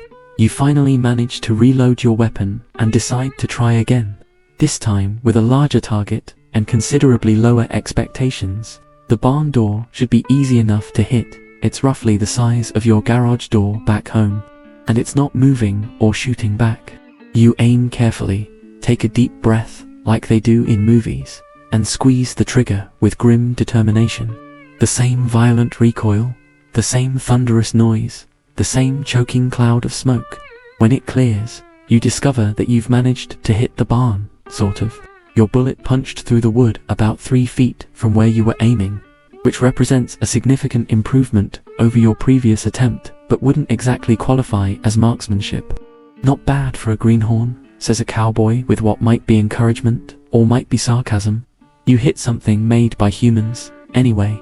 But here's the truly sobering reality about gunfights in the Old West. They weren't sporting events with rules and referees. They were desperate, chaotic attempts to kill other human beings before they killed you, often in situations where everyone involved was scared, angry, drunk, or some combination of all three. The romantic notion of honorable duels between skilled gunfighters was largely fictional. Real frontier violence was ugly, brutal, and often involved multiple participants shooting at each other from behind whatever cover they could find.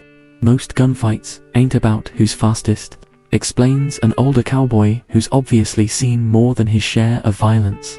They're about who's luckiest, who's got the most friends, and who shoots first while the other fellow's still talking. Historical analysis of documented gunfights shows that successful gunfighters relied more on tactics than raw speed. They chose their ground carefully, positioned themselves for quick access to cover, and often began shooting before their opponents realized the talking phase was over. The idea of 2 men standing face to face in the street, waiting for some signal to draw, was so impractical that it rarely occurred outside of organized duels, which were usually illegal and often resulted in both participants being arrested afterward. Your target practice session is interrupted by a commotion from the cattle herd. Apparently, something has spooked them, and they're beginning to mill around in a way that suggests the start of a stampede. This would normally be a time when skilled cowboys would fire shots in the air to help control the cattle's movement, a technique that requires precision, timing, and the ability to shoot accurately while riding a moving horse. "Time to earn your pay," shouts the trail boss, spurring his horse toward the agitated herd. "Fire over their heads, not into them. We need to turn them, not kill them." You mount your horse, a process that's become marginally less humiliating with practice, and ride toward the chaos with your reloaded revolver, trying to remember everything you just learned about not shooting yourself or your horse. Firing from horseback adds several new variables to an already impossible equation. Your horse is moving, the targets are moving, you're bouncing in the saddle, and now you need to aim up instead of straight ahead. The first shot goes wild, of course, disappearing harmlessly into the sky somewhere over Nebraska. The recoil, combined with your precarious position in the saddle, nearly unseats you entirely. Your horse, startled by the gunfire coming from directly behind its ears, decides this would be an excellent time to express its opinions about your riding skills through interpretive dance moves that threaten to launch you into the stratosphere. Not so close to the horse's head, yells a cowboy, watching you struggle to stay mounted while waving a smoking gun around like a demented conductor. You'll spook him worse than the cattle. By the time you regain control of your horse and your weapon, the experienced cowboys have already turned the herd and resolved the crisis through a combination of skilled horsemanship, strategic gunfire, and what appears to be supernatural communication with large, angry mammals. Your contribution to this effort consisted mainly of nearly shooting yourself, traumatizing your horse, and providing entertainment for anyone not currently busy preventing a cattle stampede. Well, says the trail boss afterward, surveying the Nowcombe herd and your shell-shocked expression, you didn't shoot anybody on our side, so that's something. And that's when you realize that frontier gunfighting isn't about being the fastest draw or the most accurate shot. It's about not accidentally killing your friends, not shooting your own horse, and occasionally hitting what you're aiming at if the stars align properly and you've been living right. Your action movie fantasies about blazing gunfights and heroic last stands have been replaced by the sobering reality that you're more likely to injure yourself than anyone else. And that's probably the best possible outcome for everyone involved. Your PlayStation controller has never seemed so precise and responsive. Neither has the pause button, which would be incredibly useful in situations where people are shooting actual bullets at actual you. So you've proven that you couldn't hit the broadside of a barn if it had a target painted on it and was standing perfectly still. But at least your actual job, moving cattle from point A to point B, should be straightforward, right? After all, how hard can it be to convince a bunch of cows to walk in the same direction? Well, buckle up, cowpoke, because you're about to discover that cattle herding makes your previous disasters look like minor inconveniences, and these four-legged chaos machines are about to teach you lessons about physics, psychology, and the fundamental malevolence of the universe. Your education in bovine management begins with the simple task of getting the herd moving in the morning. In your mind, this involves politely suggesting to the cattle that they might want to consider walking toward Kansas. In reality, it involves trying to convince 2,000 pounds of concentrated stubbornness per animal that your plan is somehow more appealing than whatever random direction they've decided to wander toward. Get them doggies moving, shouts the trail boss, which you assume means please encourage these cattle to begin their journey. Using gentle persuasion and positive reinforcement, you ride toward the nearest cow with the confidence of someone who's watched exactly 0 cattle drives, but has strong opinions about animal behavior based on petting zoos and nature documentaries. The cow looks at you with the kind of flat, bovine stare that suggests it's already judged your life choices and found them wanting. Come on, cow, you say encouragingly, using the same tone you'd use to convince your cat to come out from under the bed. Let's go to Kansas. It'll be fun. The cow responds by turning round and walking in the exact opposite direction you want it to go. Because apparently cattle have an instinctive understanding of human psychology and enjoy causing maximum frustration with minimum effort.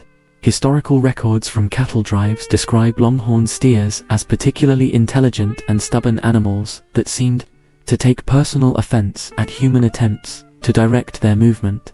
Unlike modern domesticated cattle, these were semi-wild animals that had been living freely on the range and viewed cowboys as annoying obstacles to their preferred lifestyle of wandering aimlessly and eating whatever they felt like eating. One trail boss famously wrote in his journal that a longhorn steer will go anywhere except where you want it to go, and it will do so with the deliberate malice of a creature that understands exactly what you're trying to accomplish and has decided to oppose you on principle. You're thinking about this all wrong, advises a seasoned cowboy. watching your futile attempts at cattle diplomacy. They ain't pets. They're walking money that happens to have opinions. Strong opinions. Wrong opinions. This is when you learn about the sophisticated art of pressure and release, applying just enough harassment to make the cattle uncomfortable where they are, but not so much that they panic and stampede. It's like being a bovine life coach, except your clients weigh 10 times what you do and express their dissatisfaction by trying to step on you. You position your horse behind the reluctant cow and attempt to apply pressure by riding closer.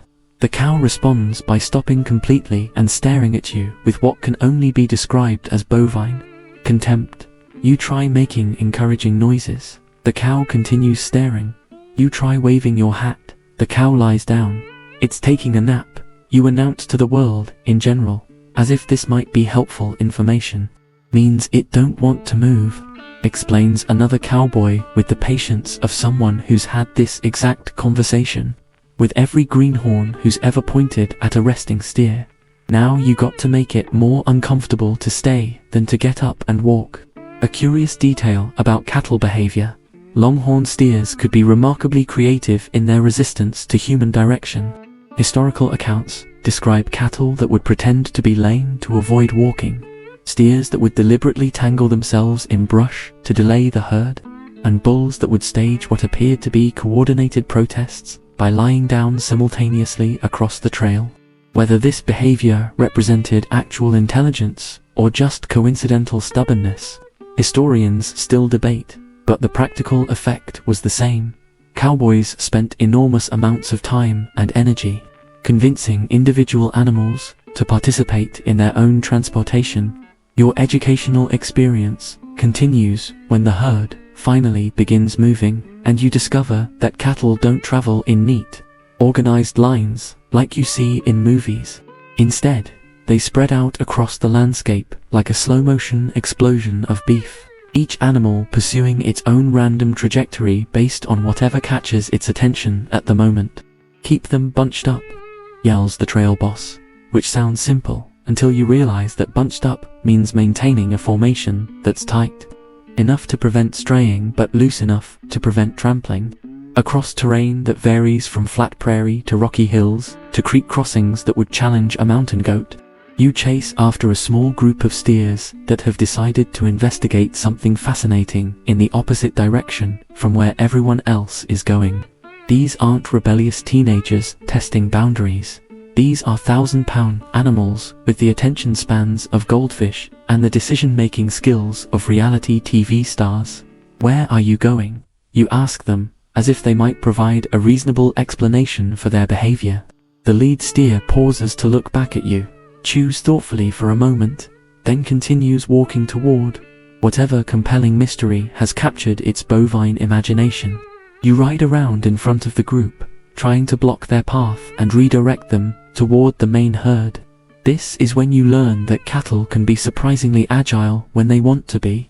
The steers simply walk around you, maintaining their chosen direction with the determination of shoppers heading toward a Black Friday sale. You try blocking them again. They split up and go around both sides of your horse, reconvening on the other side like they've been practicing this maneuver.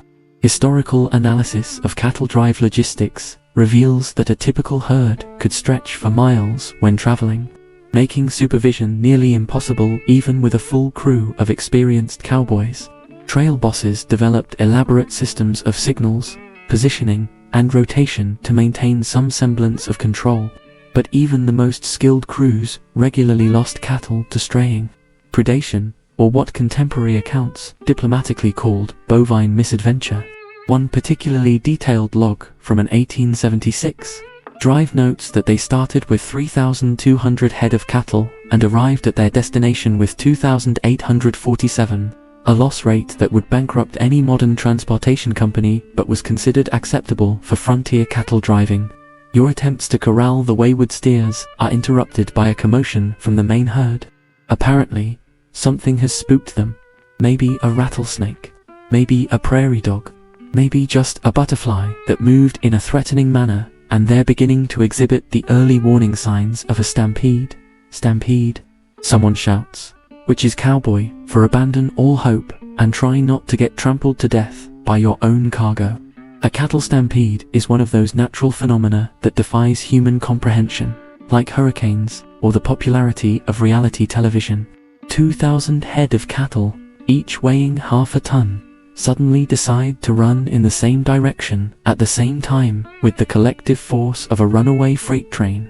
The ground shakes like an earthquake, the noise drowns out everything else within a 5-mile radius, and you are expected to somehow get in front of this bovine avalanche and convince it to stop.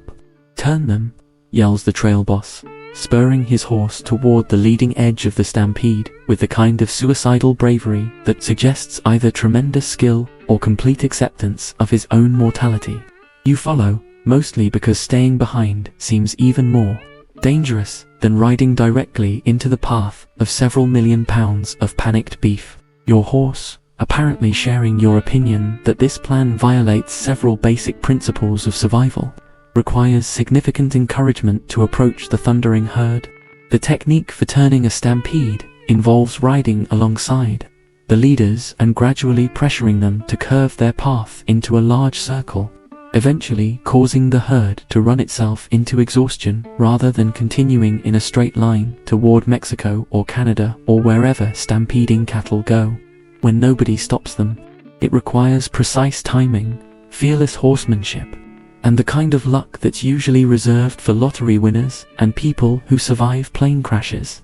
Historians still debate the exact number of cowboys killed by stampedes during the Great Cattle Drives, but contemporary accounts suggest it was the leading cause of death among trail hands, ahead of gunfights, disease, and weather combined. The physics of a cattle stampede are unforgiving. A single steer weighs as much as a small car, and when multiplied by thousands and accelerated to running speed, the kinetic energy involved could flatten buildings, let alone individual humans who happened to be in the wrong place at the wrong time.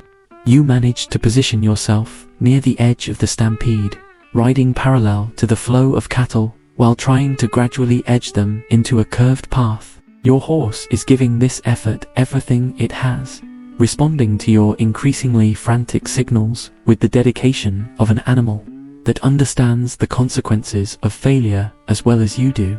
Slowly, incredibly, the strategy begins to work. The lead cattle start curving their path, and the rest of the herd follows like a massive, organic train, taking a very wide turn. The circle grows tighter as the cattle tire themselves out, eventually slowing from a full gallop to a trot, then to a walk, and finally to the relieved breathing of animals that have remembered they don't actually know why they were running in the first place. "Not bad for a greenhorn," pants the trail boss, his horse blowing hard from the effort. "You didn't get yourself killed, and you helped turn them before they ran themselves to death." You look back at the herd, now milling around in a confused but manageable group, then at the miles of churned earth that mark the path of their panic-driven sprint across the prairie. The entire episode lasted maybe 20 minutes, but it felt like hours of sustained terror, punctuated by moments of absolute certainty that you were about to be trampled into human pudding. How often does this happen? You ask, hoping the answer involves words like rarely or never again. "Depends," says the trail boss philosophically.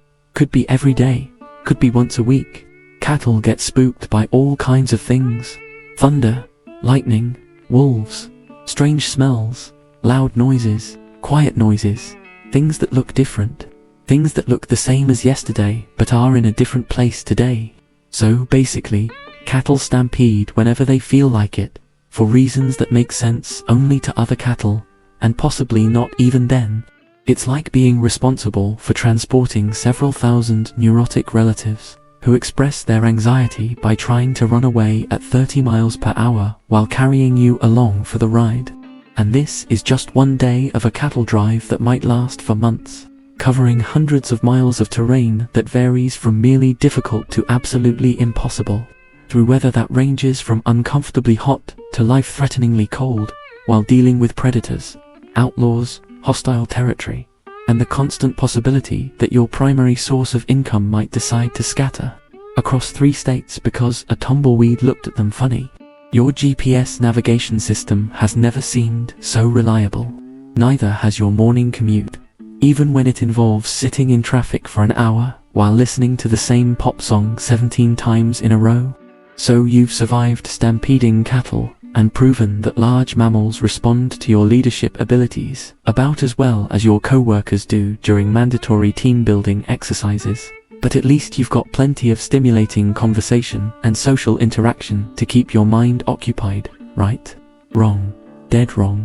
And you're about to discover that the human brain wasn't designed for the kind of crushing isolation that comes with spending months in a landscape so empty it makes the moon look like downtown Manhattan during rush hour.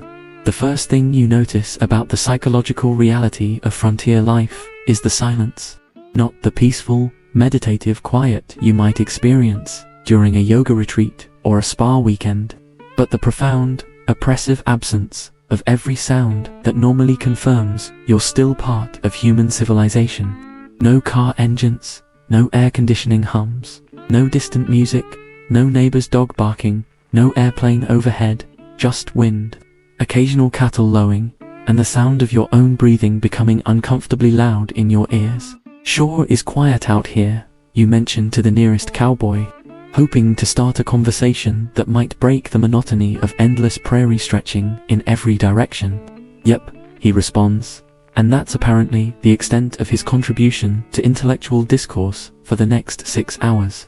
This is when you begin to understand that frontier conversation wasn't like your modern social interactions, where silence is considered awkward and must be filled with commentary about weather, sports, or whatever Netflix series everyone's currently binge-watching. Cowboys developed a relationship with silence that bordered on the spiritual, not because they were particularly contemplative, but because there simply wasn't enough happening to sustain regular conversation. Historical accounts from cattle drives describe periods of days or even weeks where crew members barely spoke to each other beyond essential work-related communications. This wasn't antisocial behavior. It was a practical response to an environment where there was literally nothing new to discuss. Weather patterns, cattle behavior, and the occasional wildlife sighting comprised the entire range of available topics. And after the first week, everyone had pretty much exhausted their opinions on all 3 subjects. You try to maintain your normal level of social interaction, but quickly discover that your usual conversation starters don't translate well to frontier life. "How about those Lakers?" Doesn't work when nobody knows what basketball is. "Did you see what happened on Twitter?" Falls flat when the closest thing to social media is smoke signals, and those are usually warnings about hostile territory ahead. "Nice weather we're having," you attempt, falling back on the universal conversation starter. "Could use some rain," replies the cowboy after a long pause, and then lapses back into silence that suggests he's exhausted his meteorological observations for the month. A curious detail about frontier psychology: many cowboys developed what contemporary accounts called prairie fever, a condition that included symptoms we'd now recognize as severe depression, anxiety, and what modern psychologists might classify as adjustment disorder. The combination of isolation, monotony, and constant low-level stress created mental health challenges that had no name and no treatment beyond toughen up and keep working. Historians still debate whether frontier mental health problems were more severe than those in settled communities, but the lack of social support systems certainly made coping more difficult. The vastness of the landscape begins to work on your mind in ways your suburban upbringing never prepared you for. In your normal life, the horizon is defined by buildings, trees, hills, something that gives scale and meaning to distance. Out here, the horizon is just a fuzzy line where Earth meets sky, offering no reference points, no sense of progress, no indication that you're actually moving through space, rather than trapped in some cosmic treadmill designed to drive humans insane through repetitive scenery. "How do you know we're going the right direction?" you ask the trail boss, scanning the featureless prairie for any landmark that might indicate human civilization once existed and might exist again somewhere ahead. Sun rises in the east, sets in the west, he replies with the patient tone of someone explaining basic facts to a child. Kansas is generally north of Texas. We keep the sun on our right in the morning, left in the evening, and hope for the best. Hope for the best. This is your navigation system now. Not GPS coordinates or detailed maps or even particularly reliable compasses, but celestial observation combined with optimism and the kind of faith usually reserved for religious experiences. You're essentially trusting your life to a directional strategy that wouldn't pass muster in a Boy Scout orienteering exercise. The psychological impact of this uncertainty compounds as days blend into weeks without any variation in routine or scenery. You wake up at the same time, eat the same food, ride the same horse, watch the same cattle, and go to sleep under the same endless sky. The only way to mark the passage of time is by the gradual wearing down of your equipment and the increasing raggedness of your appearance, like some kind of reverse metamorphosis, where you slowly transform from a civilized human being into something that might be mistaken for frontier wildlife. Historical journals from cattle drives frequently mention time distortion as a common psychological effect of extended trail life. Cowboys would lose track of days, weeks, and sometimes months, leading to disagreements about dates that could only be resolved by consulting multiple sources or waiting until they reached a town with a current calendar. One particularly detailed account describes a trail crew that arrived at their destination convinced they were 2 weeks late for their delivery, only to discover they were actually 3 days early. The combination of monotony and isolation had compressed their perception of time to the point where months felt like years. What day is it? You ask, during one of your increasingly desperate attempts to maintain some connection to the concept of linear time. Trail day, responds a cowboy, which is apparently the frontier equivalent of does it matter? And stop asking stupid questions. You begin talking to your horse, partly because it's the only creature within miles that's obligated to listen to you, and partly because you're starting to worry about what prolonged silence might do to your ability to form coherent sentences when you eventually encounter other human beings again.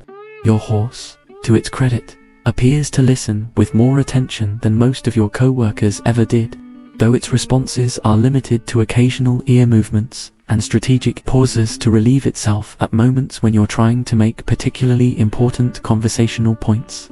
So I was thinking, you tell your horse, while scanning the horizon for anything that might indicate you're still on the same planet where cities and restaurants and Wi-Fi exist.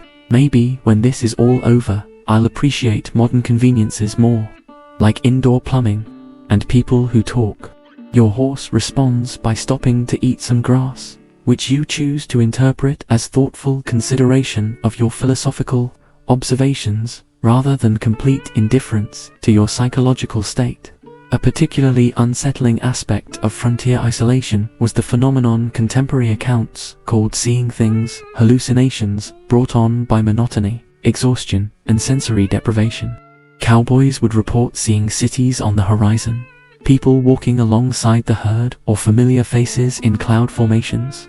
These weren't necessarily signs of serious mental illness, but rather normal psychological responses to an environment that provided insufficient stimulation for brains evolved to process complex social and environmental information. Historians have found numerous diary entries describing these experiences, often written with the kind of matter-of-fact acceptance that suggests they were considered routine rather than alarming. You experience your first taste of this phenomenon when you're certain you see a Starbucks on the horizon, complete with the familiar green logo and what appears to be a drive-through window. The mirage is so convincing that you actually point it out to the nearest cowboy, who looks at you with the expression of someone evaluating your psychological stability and finding it questionable. That's a rock formation, he explains, gently, with the tone doctors use when delivering disappointing diagnosis results. Been there for about 1 million years, give or take.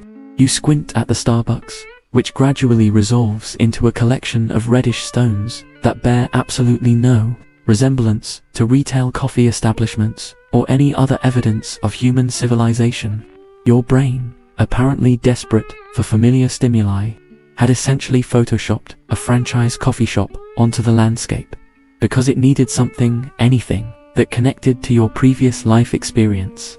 How long before we reach actual civilization? You ask, though you're beginning to suspect that civilization is a relative concept and your definition might need significant adjustment. Couple more months to the railhead, says the trail boss, crushing your hopes for a return to human society with the casual indifference of someone discussing the weather, assuming we don't get lost, stampeded, shot, or eaten by something with bigger teeth than we got. Couple more months. Your brain processes this information with roughly the same enthusiasm it would have for news of an impending root canal performed by someone whose medical training consisted of watching YouTube videos. You're not even halfway through this psychological endurance test, and you're already having conversations with livestock and hallucinating coffee shops. The worst part isn't the boredom, or even the isolation, it's the gradual realization that your modern attention span, carefully trained by decades of constant stimulation, notifications, and entertainment, is completely inadequate for an environment where interesting events occur approximately once per geological epoch. Your brain keeps expecting something to happen. A phone to buzz, a screen to update, background music to change, and when nothing does, it begins manufacturing its own entertainment through increasingly creative interpretations of cloud shapes and conversations with your horse that are becoming disturbingly sophisticated. You know what I miss most? You tell your horse during yet another endless afternoon of watching cattle walk slowly forward across terrain that looks identical to the terrain they were walking across yesterday. Not just other people. I miss the noise, the chaos. I miss complaining about how busy everything was. Your horse turns an ear in your direction, which you've learned to interpret as the equine equivalent of an encouraging therapist saying, "Tell me more about that," while secretly wondering if you need stronger medication. And the truly disturbing part is that you can feel your standards for entertainment and social interaction steadily dropping. The day a prairie dog stands up on its hind legs becomes the highlight of your week. A change in the color of the grass becomes noteworthy enough to mention to others. The possibility of seeing actual trees on the horizon fills you with the kind of anticipation you used to reserve for vacation planning or major life events. Your smartphone, with its infinite scroll of content, has never seemed so impossibly luxurious.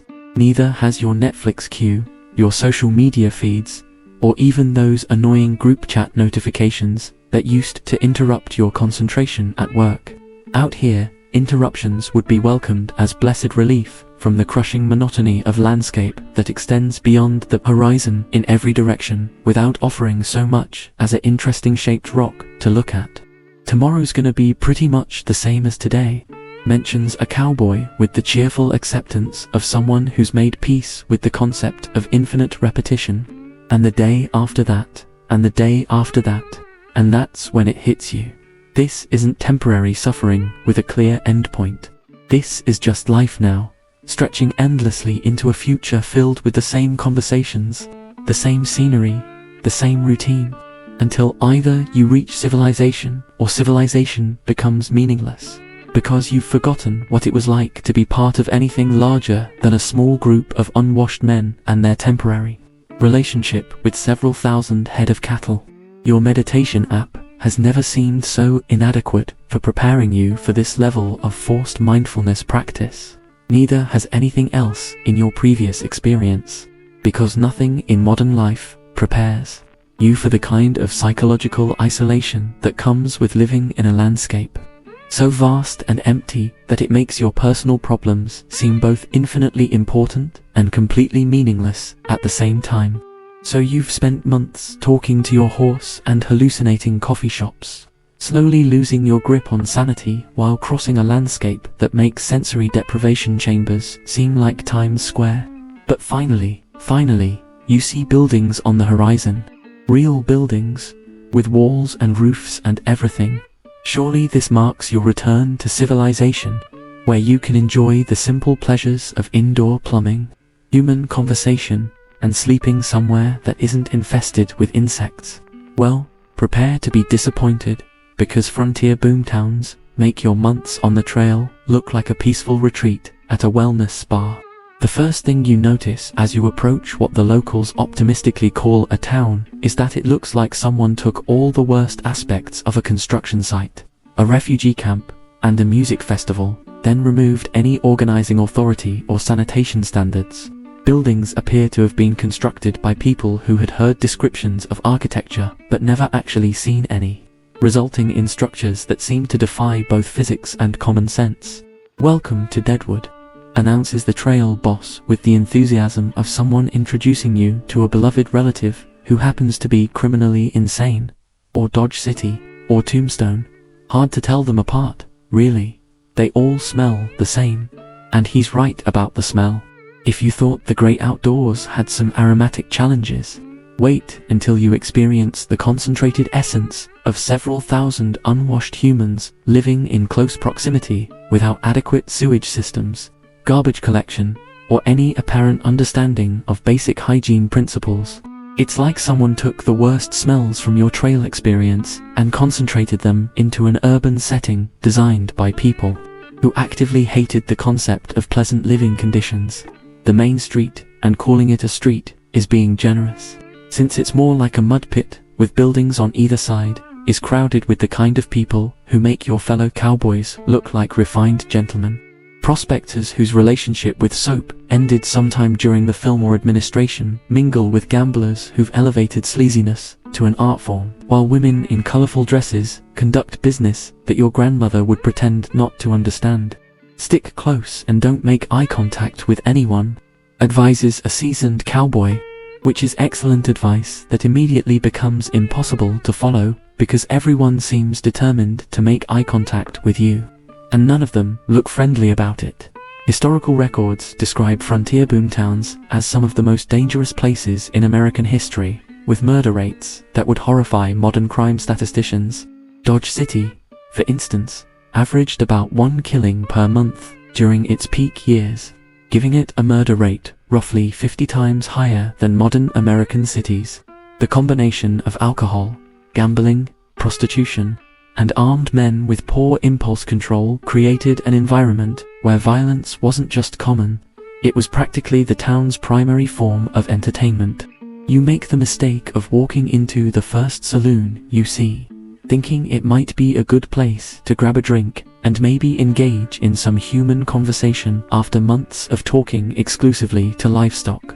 What you find instead is a room full of men who look like they're auditioning for roles in your worst nightmares. All of them armed, and most of them drunk enough to consider shooting strangers a reasonable form of recreation. "What'll it be, stranger?" asks the bartender, a mountain of a man whose arms are covered in scars that suggest a career in conflict resolution that didn't involve mediation or compromise. "Just a beer, please," you reply, trying to sound casual while scanning the room for emergency exits and calculating your chances of reaching the door before someone decides you'd look better with additional holes in your body. The beer arrives in a glass that appears to have been washed sometime during the previous geological era, filled with a liquid that looks like it might have started life as beer before taking several wrong turns through questionable brewing processes. You take a sip and immediately understand why frontier towns had such high rates of alcoholism. You'd need to be continuously intoxicated to tolerate living in these conditions. A curious detail about boomtown saloons: many served what was euphemistically called 40-rod whiskey alcohol, so strong it could allegedly kill a man at 40 rods, 220 yards. This wasn't necessarily an exaggeration. Frontier alcohol was often diluted with everything from turpentine to strychnine to increase volume and add kick. Bartenders would mix grain alcohol with tobacco juice, gunpowder, and various other substances that wouldn't pass modern food safety standards by several decades. Historians have found accounts of saloon patrons going blind from methanol poisoning, though this was often attributed to bad luck rather than industrial-grade alcohol substitutes. Your attempt at quiet drinking is interrupted by a commotion at the poker table, where a disagreement over card distribution has escalated to the level of drawn weapons. This isn't the kind of genteel dispute you might see at your local casino. with security guards and surveillance cameras ensuring reasonable behavior. This is frontier justice in action, where cheating accusations are settled through the ancient art of seeing who can shoot the other person first. "He's got aces up his sleeve," shouts one player, pointing a revolver at another player whose sleeve does indeed appear to be unusually lumpy. "Prove it," responds the accused cheater, drawing his own weapon with the speed of someone who's had this conversation before and knows how it usually ends. This is the point where you realize that your conflict resolution training from human resources seminars isn't particularly applicable to situations where both parties are armed and intoxicated. You duck behind the bar, joining the bartender who's apparently seen enough of these situations to know that the wise money bets on horizontal positioning until the shooting stops. The gunfight that follows is nothing like the choreographed duels you've seen in movies. It's chaotic, loud, and fills the room with enough gun smoke to make breathing optional. When the smoke clears, one player is dead, another is wounded, and the rest are calmly dividing up the dead man's poker chips as if body removal is just another aspect of gaming etiquette.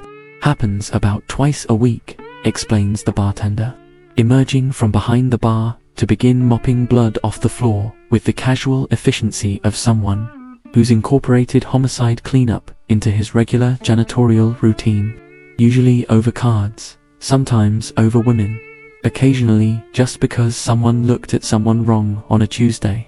Historical analysis of frontier boomtown violence reveals that most killings weren't the result of organized crime or professional disputes, but rather spontaneous eruptions of violence over trivial matters.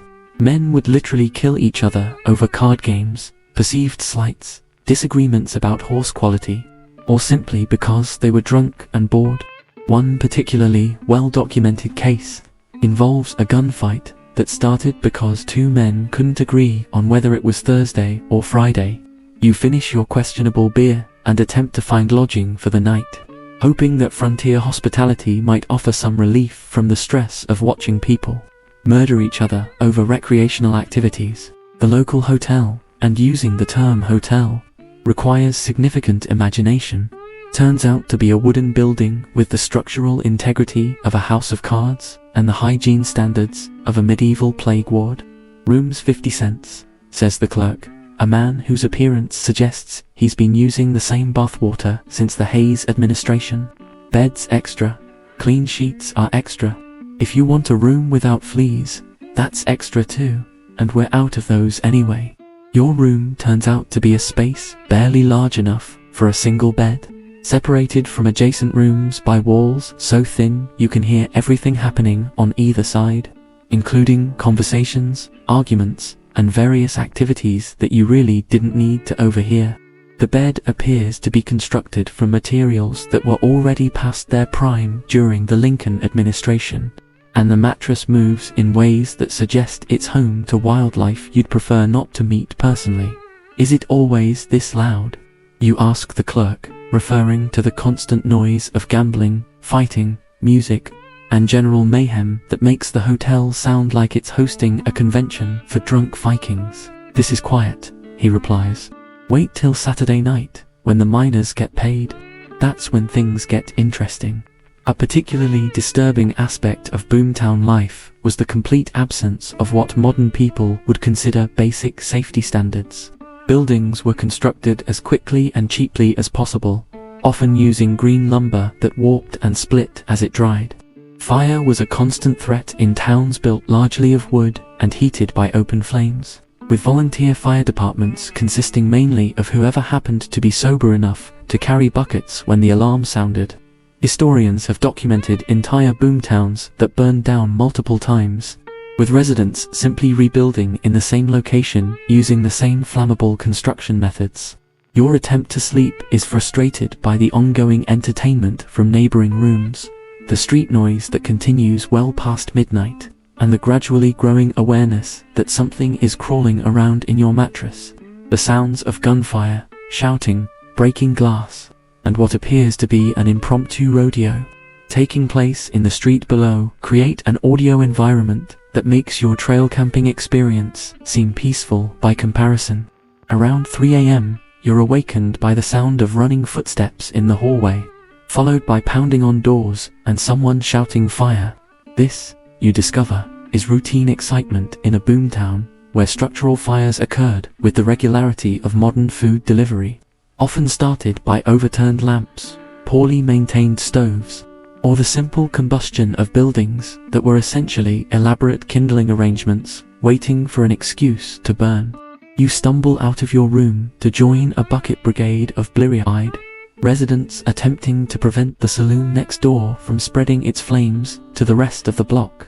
The firefighting technique consists mainly of throwing water in the general direction of the blaze, while hoping that alcohol-soaked wood burns quickly enough to prevent serious structural damage to adjacent buildings. Happens every few weeks, explains a fellow bucket carrier, as if recurring urban fires are just another aspect of frontier charm. Usually rebuild bigger and better, sometimes in the same place, sometimes a block over. Depends on how much insurance money the owner had and whether anyone remembers to check if he set it himself. Insurance fraud wasn't just common in boomtowns, it was practically a recognized business model.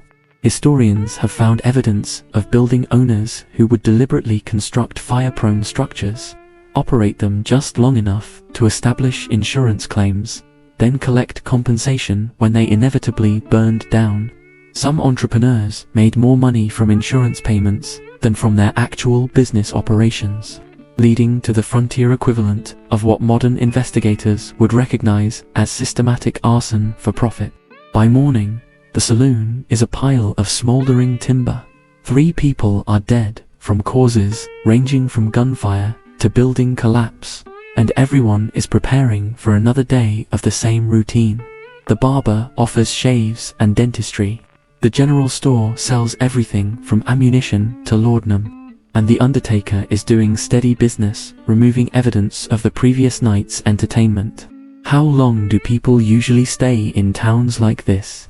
You ask a local resident, hoping the answer involves words like briefly or just passing through. Depends, he replies. Some folks strike it rich and move on to somewhere civilized. Others strike it rich and get killed before they can leave. Most just strike out and end up staying till something better comes along, or something worse kills them.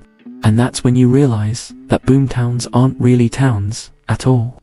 They're temporary settlements for temporary people pursuing temporary opportunities.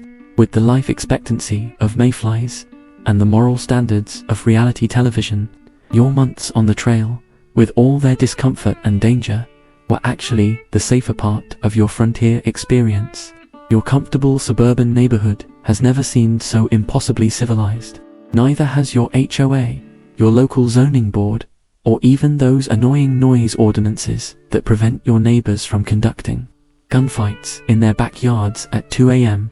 So you've survived urban warfare, disguised as frontier hospitality, and managed to escape the boomtown without getting shot, burned, or infected with something that medical science won't identify for another 50 years. But at least now you can look forward to returning to the trail where the food was. Wait, actually, the food was terrible. And now that you've been doing this long enough to really appreciate the full horror of frontier cuisine, you're about to discover that malnutrition isn't just an unfortunate side effect of cowboy life, it's basically the entire nutritional philosophy. Back on the trail after your boomtown adventure, you're reunited with the chuck wagon and its crusty cook, who greets your return with the same enthusiasm he'd show for a case of food poisoning. This is when you realize that your brief exposure to saloon food, which you thought was the worst thing you'd ever put in your mouth, was actually gourmet dining compared to what passes for nutrition on a working cattle drive. Hope you enjoyed them fancy town victuals, says the cook with a grin that reveals the kind of dental work that comes from decades of eating food that could double as construction materials. Back to real cowboy grub now. Beans, hardtack, and whatever we can shoot that don't shoot back. You look at the familiar pot of bubbling beans. The same beans you've been eating for months. Prepared exactly the same way, with exactly the same lack of seasoning or nutritional variety. In your previous life, eating the same meal twice in a week would have driven you to explore new restaurants, or at least order different takeout. Out here, eating the same meal for 6 months straight is considered normal. And complaining about it marks you as someone with unrealistic expectations about frontier dining options. Doesn't the menu ever change? You ask hopefully, though you already know. The answer will disappoint you in ways that food disappointment has never disappointed you before. Sure, it changes, replies the cook. Sometimes the beans are more burned, sometimes they're less burned. Sometimes we got salt pork that's only half rotten. And on special occasions, like Christmas or when someone dies, we might get fresh meat. A curious historical detail about cowboy nutrition. The typical trail diet consisted of approximately 80% beans, hardtack, and coffee, with the remaining 20% filled by whatever could be hunted, foraged, or purchased in towns along the route. This diet was severely deficient in vitamins C, A, and most B vitamins, leading to widespread scurvy, night blindness, and what frontier doctors called the exhaustion symptoms we'd now recognize as malnutrition-related fatigue. One documented case from an 1870s cattle drive describes cowboys whose gums bled so badly from scurvy that they couldn't chew the hardtack that comprised most of their diet. You sit down to your bowl of beans and immediately notice that they've achieved a new level of culinary disappointment. These aren't just bland, they're aggressively flavorless, as if someone had specifically designed them to remove taste from your mouth rather than add any. The texture suggests they've been cooked long enough to break down on a molecular level, creating a paste that could probably be used to patch holes in wagon wheels. What's different about these beans, you ask, though you're not sure you want to hear the answer? Water's been tasting funny the last few days, explains the cook cheerfully. Might be alkaline, might be sulfur, might be something dead upstream. Hard to tell without drinking enough to find out. And that don't seem smart. So you're now eating beans cooked in water that may or may not be contaminated with dead animals, using cooking methods that haven't improved since medieval times, prepared by someone whose culinary training consists of keeping cowboys alive long enough to deliver cattle. Your artisanal coffee shop, with its 17 different milk alternatives, has never seemed so impossibly sophisticated. The hardtack situation has somehow gotten worse during your time in town. These particular specimens appear to have been aged like fine wine. If fine wine were made from compressed sawdust and stored in conditions that encouraged maximum staleness, you bite into one and immediately understand why cowboys, sometimes called hardtack tooth dullers, it has achieved a consistency that makes diamonds seem relatively soft by comparison. This one's moving, you observe, watching small weevils emerge from the interior of your cracker-like tiny, protein-rich surprise party guests. Extra nutrition, says a fellow cowboy, crunching through his own infested hardtack with the resignation of someone who's learned to find the bright side of eating insects. Meat's meat, whether it walks in on 4 legs or 6. Historical accounts suggest that weevil-infested hardtack was so common that cowboys developed various techniques for removing the larger insects without wasting the remaining food. Some would bang their hardtack against rocks to shake out the weevils. Others would soak it in coffee to drown the insects, then strain out the bodies. A few enterprising souls would break their hardtack into pieces and eat around the visible insect colonies. Though this approach required the kind of precision that wasn't always practical when you were hungry enough to eat your own boots. The coffee, meanwhile, has reached new levels of chemical composition that would fascinate industrial chemists and horrify anyone who remembers what actual coffee tastes like. This morning's batch appears to have been brewed using beans that were old when Moses was young, combined with water of questionable origin, and boiled until it achieved the consistency of motor oil and the flavor profile of burnt despair. How do you make coffee this strong? You ask, watching your spoon stand upright in the cup without any visible means of support. Secrets in the proportions, says the cook proudly. 1 pound of coffee to 1 gallon of water, boiled till you can float a horseshoe on top. Puts hair on your chest and dissolves kidney stones. You take a sip and immediately understand why cowboys had such short life expectancies. This isn't coffee, It's a caffeinated assault on your digestive system that makes energy drinks seem like herbal tea by comparison. Your stomach sends urgent messages to your brain questioning whether you've accidentally consumed industrial solvent, while your nervous system responds to the caffeine load by making your hands shake like you're operating a jackhammer. But the real nutritional nightmare begins when you realize that this meal, beans, hardtack, and coffee that could strip paint, represents the height of culinary luxury compared to what you'll be eating for the next several months. No fresh vegetables, no fruit, no dairy products, except whatever milk you can get from increasingly reluctant cows. No variety, no seasoning, and no hope of nutritional balance until you reach civilization again. When do we get fresh meat, you ask, hoping the answer involves something more immediate than when someone dies. When we slaughter a steer, or if someone shoots some game, replies the trail boss. Course, without ice or salt, fresh meat don't stay fresh long. Usually eat what we can and make jerky with the rest. Frontier meat preservation was an art form that would horrify modern food safety inspectors. Cowboys would cut meat into strips and hang it on makeshift racks to dry in the sun, creating jerky that could last for weeks without refrigeration. The process involved hanging raw meat in open air where it was exposed to flies, dust, and whatever other elements wanted to participate in the preservation process. The resulting jerky was often so tough it required soaking in water before consumption, and so salty it could cause dehydration if eaten without adequate fluid intake. Historians still debate the nutritional adequacy of the frontier diet, but contemporary medical records suggest widespread vitamin deficiencies among cowboys.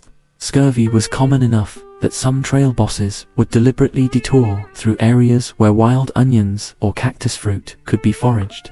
Night blindness from vitamin A deficiency was so prevalent that many cowboys simply accepted it as a normal part of aging, and what we'd now recognize as protein energy malnutrition was often attributed to just being worn down from hard work. You attempt to supplement your diet with whatever edible plants you can find along the trail, which turns out to be a more dangerous proposition than you initially realized. Frontier foraging required knowledge that could mean the difference between nutritional supplementation and accidental poisoning, and your plant identification skills are limited to whatever you remember from elementary school nature walks. What about those berries, you ask, pointing to some colorful fruit growing on nearby bushes. Them's poison, says a cowboy matter-of-factly. Eat them and you'll be dead by morning. Them other ones over there will just make you sick for a week, and them green ones will give you the runs so bad you'll wish you was dead. So even the potentially edible plants are trying to kill you, either quickly through immediate poisoning or slowly through gastrointestinal distress that could leave you dehydrated and malnourished in an environment where medical care consists of whiskey and prayer. Your grocery store's organic produce section has never seemed so miraculous, with its clear labeling, safety regulations, and complete absence of vegetation that could murder you through casual consumption. The monotony of the diet begins to affect your psychology as much as your nutrition. Eating the same 3 foods every day for months creates a kind of culinary depression that makes mealtimes feel like punishment rather than sustenance. You find yourself fantasizing about foods with the intensity most people reserve for romantic relationships or career ambitions. I would literally kill for a hamburger, you tell your horse during one of your increasingly detailed conversations about foods you miss from civilization. Your horse, having become accustomed to your dietary complaints, responds by eating some grass with what appears to be deliberate enjoyment, as if demonstrating superior foraging skills while you struggle with beans that tastes like they were seasoned with sadness and regret.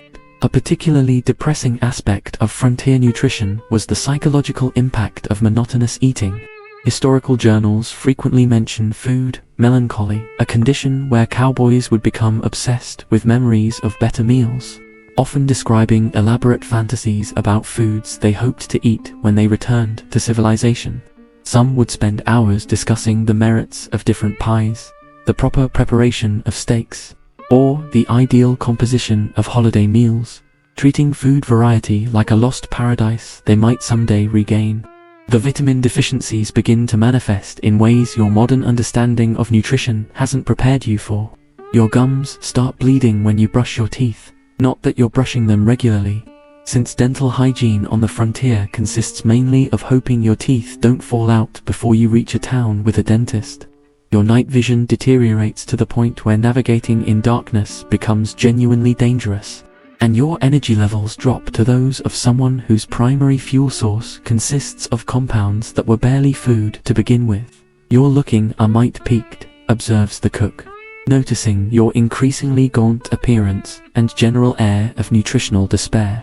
"I think I'm slowly starving to death," you reply, which isn't really a complaint so much as a medical observation about the long-term effects of eating nothing but beans, hardtack, and beverages that could be used to clean engine parts. "Nah," he says cheerfully. "You ain't starving till you start thinking about eating the horse. Then we worry." And the truly horrifying part is that you're beginning to understand his logic. Your relationship with food has deteriorated to the point where not actively poisonous qualifies as gourmet dining, and contains actual nutrition would be cause for celebration. You've crossed some psychological threshold where eating insects seems reasonable, and the prospect of fresh vegetables has taken on the quality of religious revelation. Your kitchen back home, with its refrigerator full of fresh produce, its spice rack with 17 different seasonings, and its ability to prepare foods that actually taste like something other than disappointment, has never seemed so impossibly luxurious. Neither has your local supermarket, with its aisles of variety and its complete absence of weevils as a protein source. But tomorrow, you'll wake up and eat the same beans, the same hardtack, and the same industrial strength coffee, because that's what frontier nutrition looks like when you remove all the conveniences of modern food production, preservation, and distribution. And your digestive system, along with the rest of your body, will continue its slow-motion rebellion against a diet that was designed for survival rather than health, taste, or psychological well-being. So you're slowly wasting away on a diet that would make prison food seem gourmet, but at least you're crossing peaceful, uncontested territory where the biggest concern is whether your beans are properly cooked, right, wrong, dead wrong, because you're about to discover that the land you've been casually wandering across for months isn't actually empty wilderness waiting for white folks to show up and claim it. It's someone else's home, and they have strong opinions about uninvited guests driving thousands of cattle through their front yard. The first sign that you're not alone in this vast landscape comes when you notice smoke signals on the horizon. Not the romantic, Hollywood version of smoke signals that look like fluffy clouds spelling out messages in the sky, but actual communication fires that indicate organized human activity in an area you thought was completely uninhabited. This is your introduction to the reality that Native American tribes didn't just disappear conveniently when white settlers decided to move west. They're still here, still living here, and still perfectly capable of defending their territory. "What do those smoke signals mean?"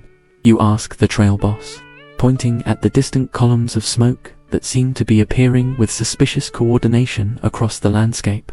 "Could mean anything," he replies with the tone of someone trying not to alarm you while simultaneously checking his weapons. "Might be talking about the weather, might be talking about us, might be discussing whether we look like trouble or just look like trouble that's easy to handle."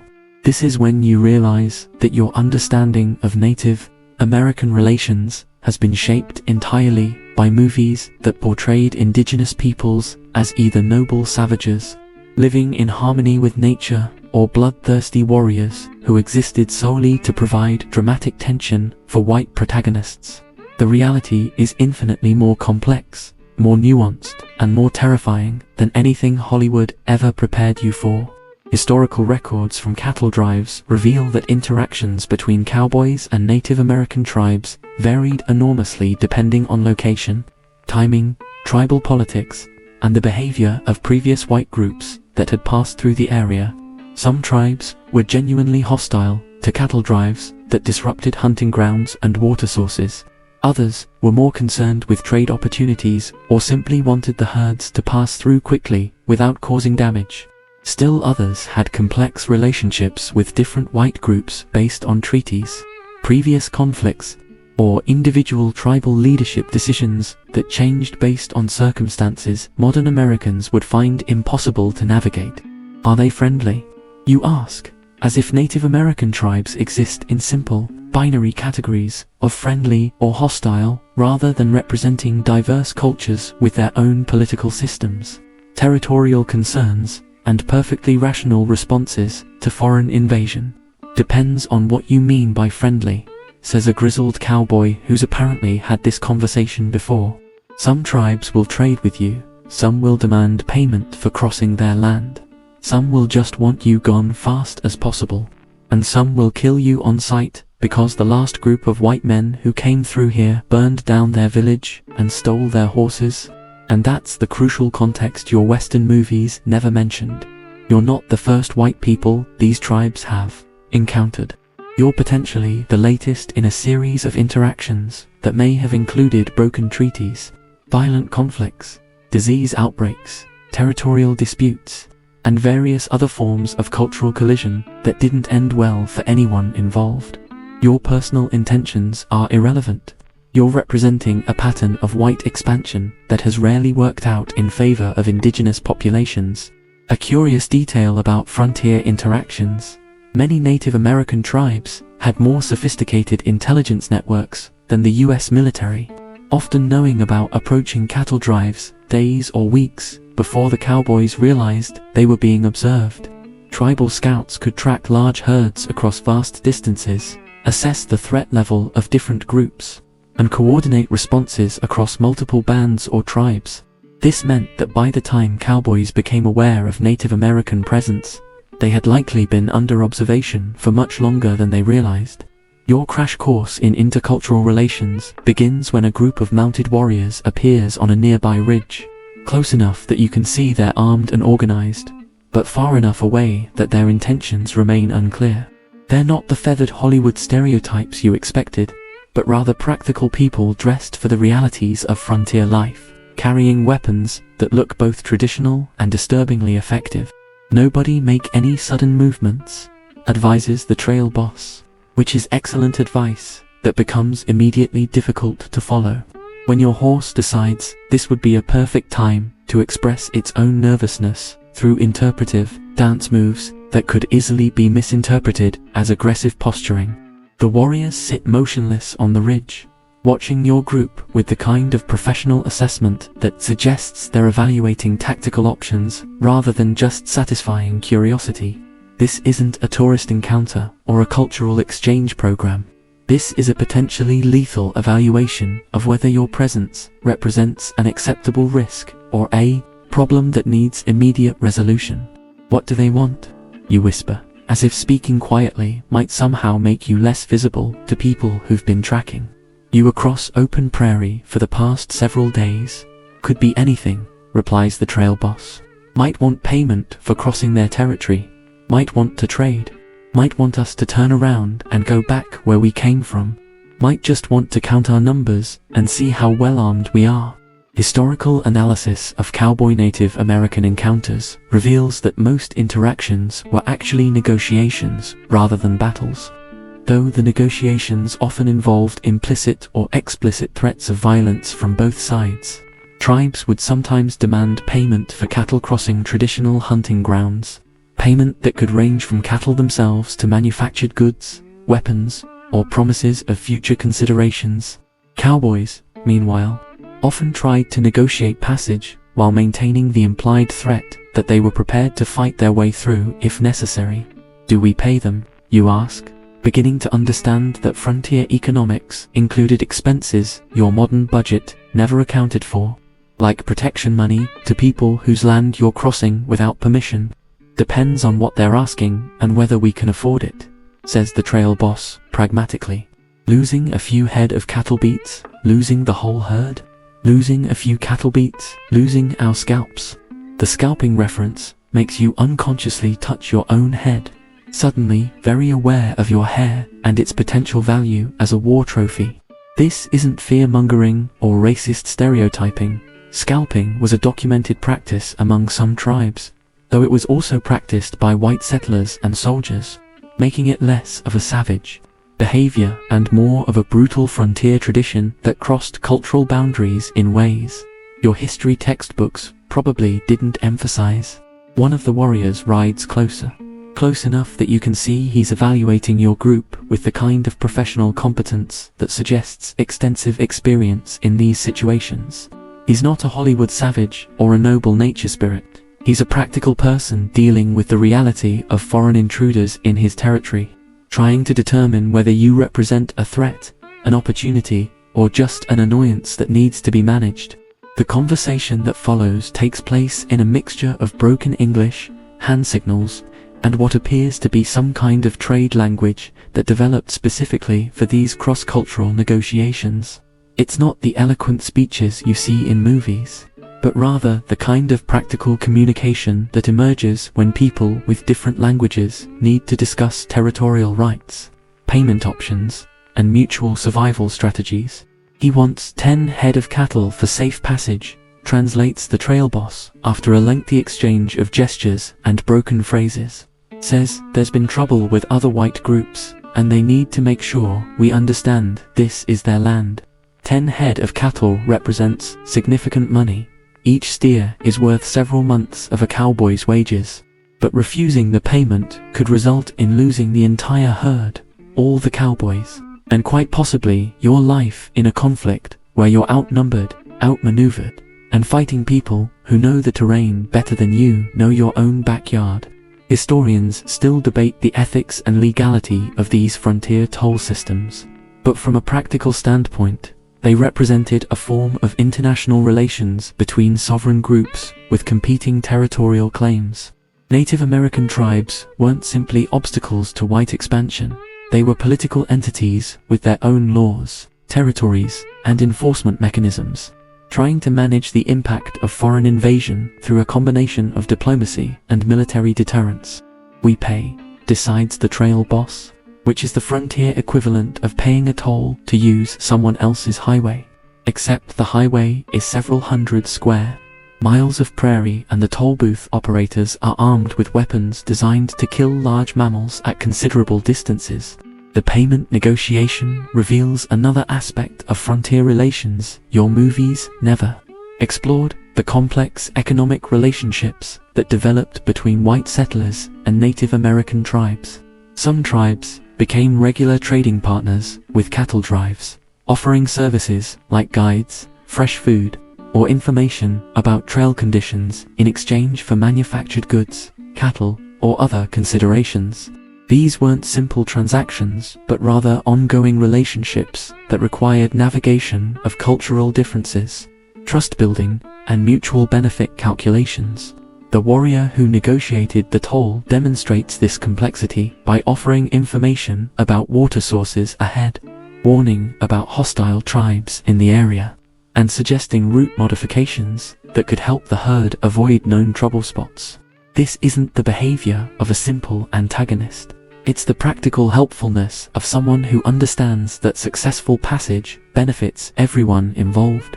He says there's been war parties from the Comanche moving through this area, explains the trail boss after another exchange of gestures and broken conversation, recommends we travel at night for the next few days and keep extra guards posted. And suddenly you realize that Native American relations aren't just about dealing with the people whose land you're crossing. They're about navigating the complex political situation between different tribes, understanding territorial disputes you have no context for, and avoiding conflicts that have nothing to do with your cattle drive but could get you killed anyway. A particularly sobering aspect of frontier politics was the reality that different Native American tribes were often at war with each other, creating shifting alliances and territorial boundaries that white settlers rarely understood until they accidentally wandered into the middle of ongoing conflicts. Cowboys could find themselves caught between hostile tribes, or dealing with friendly tribes one day and their enemies the next, without any understanding of the political context that determined whether they would be welcomed, tolerated, or killed on sight. As the warrior rides away with his payment of 10 cattle, you're left with the unsettling realization that your survival depends on navigating a political landscape you don't understand, involving people whose languages you don't speak, whose territorial claims you can't verify, and whose patience with white intrusion may have limits you're not qualified to assess. Is that it? You ask, hopefully. Are we safe now? For this group, maybe, says the trail boss. But there's a lot of territory between here and Kansas, and a lot of different tribes with different opinions about white folks driving cattle through their hunting grounds. This was just the first conversation. And that's when you understand that frontier Indian relations aren't a single problem to be solved, but rather an ongoing series of negotiations, evaluations, and potential conflicts that could arise anywhere, anytime, based on factors you're not equipped to predict or control. Your GPS device has never seemed so inadequate for navigation that involves not just geography, but politics, cultural sensitivity, and survival skills you never knew you needed. So you've successfully navigated complex tribal politics and paid your toll to cross someone else's homeland without getting scot. But at least now you can relax knowing that the only remaining threats come from natural dangers like weather, disease, and cattle with attitude problems, right? Think again, partner, because you're about to enter the part of the frontier where the most dangerous predators aren't bears or wolves. They're other white people who've decided that earning money through honest labor is for suckers, and your cattle herd looks like a mobile bank that's just begging to be robbed. The first sign that you've entered outlaw territory isn't anything dramatic, like masked horsemen or ominous music playing in the background.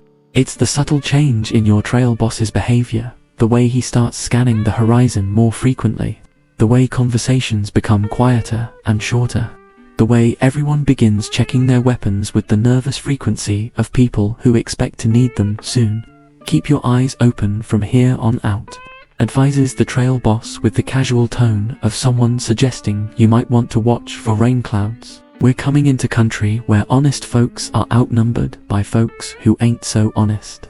You scan the landscape, which looks exactly the same as the landscape you've been crossing for months. Endless prairie, scattered rocks, occasional water sources, nothing that screams danger zone or abandoned hope. All the who enter here. But apparently criminal activity doesn't require special scenery, just the absence of law enforcement and the presence of valuable, slow-moving targets like cattle herds. How do you know this is outlaw territory, you ask, hoping for some kind of official signage that might help you identify dangerous areas in the future. Used to be a town over that ridge, explains a grizzled cowboy, pointing towards some low hills that look completely uninhabited. Called Perdition Creek, had a sheriff, a jail, even a church.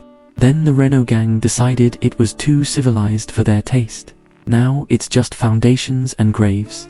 Historical records from the post-Civil War period describe vast areas of the American frontier where traditional law enforcement was either completely absent or so corrupt it was indistinguishable from the criminal organizations it was supposed to combat. Former Confederate soldiers, displaced by the war's end, sometimes turned to banditry as an alternative to the poverty and political disenfranchisement of Reconstruction.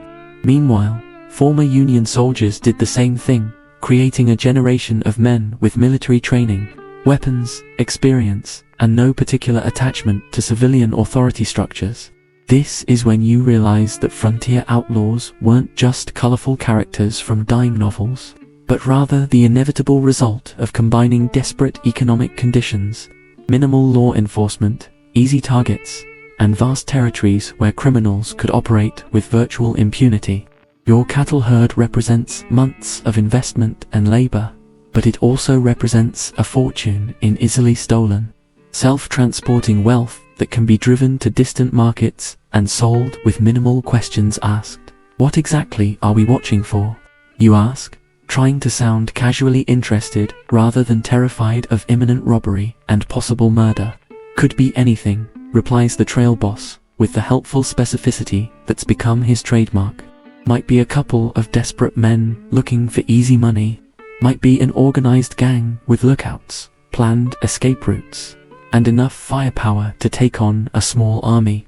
Might be someone we already know who's decided our cattle are worth more than our friendship. The possibility that you might be robbed by people you know adds a particularly unsettling dimension to frontier crime.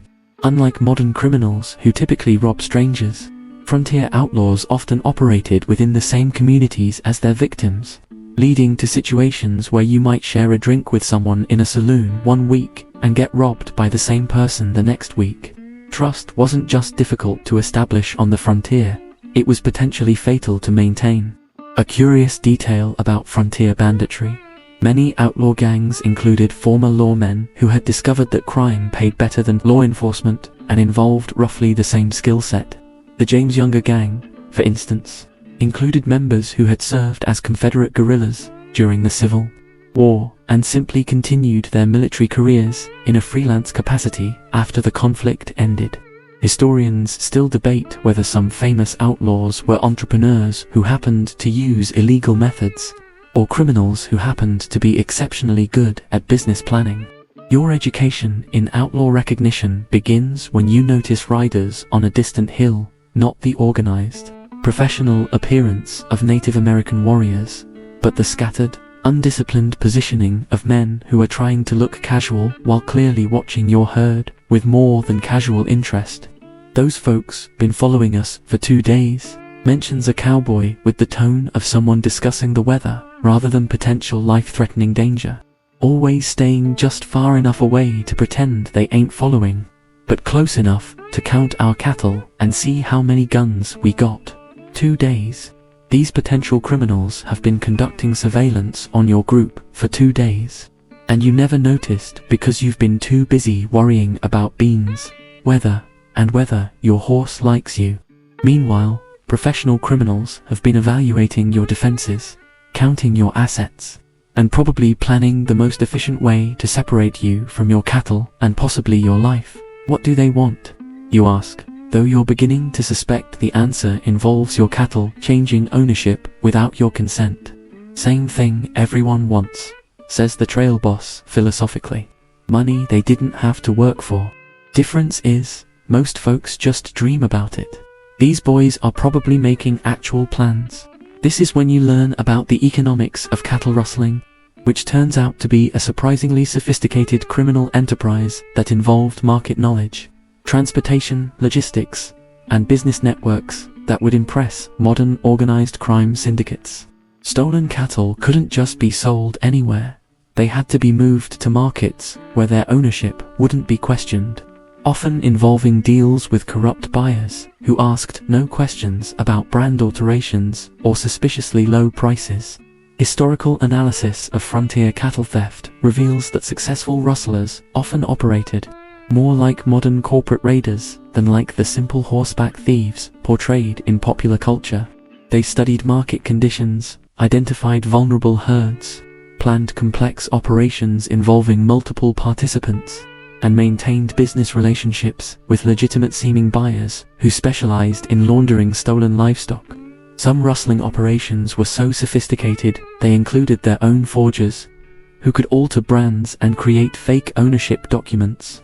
The tension escalates when the mysterious riders move closer, close enough that you can see they're armed and numerous enough to represent a serious threat to your undermanned, underarmed cattle drive. This isn't a casual encounter or a coincidental meeting. This is the moment when months of hard work and investment might evaporate in a violent confrontation over who gets to profit from your cattle.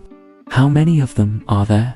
You ask, trying to count distant figures while your horse continues its eternal quest to find the most uncomfortable possible way to carry you across the prairie.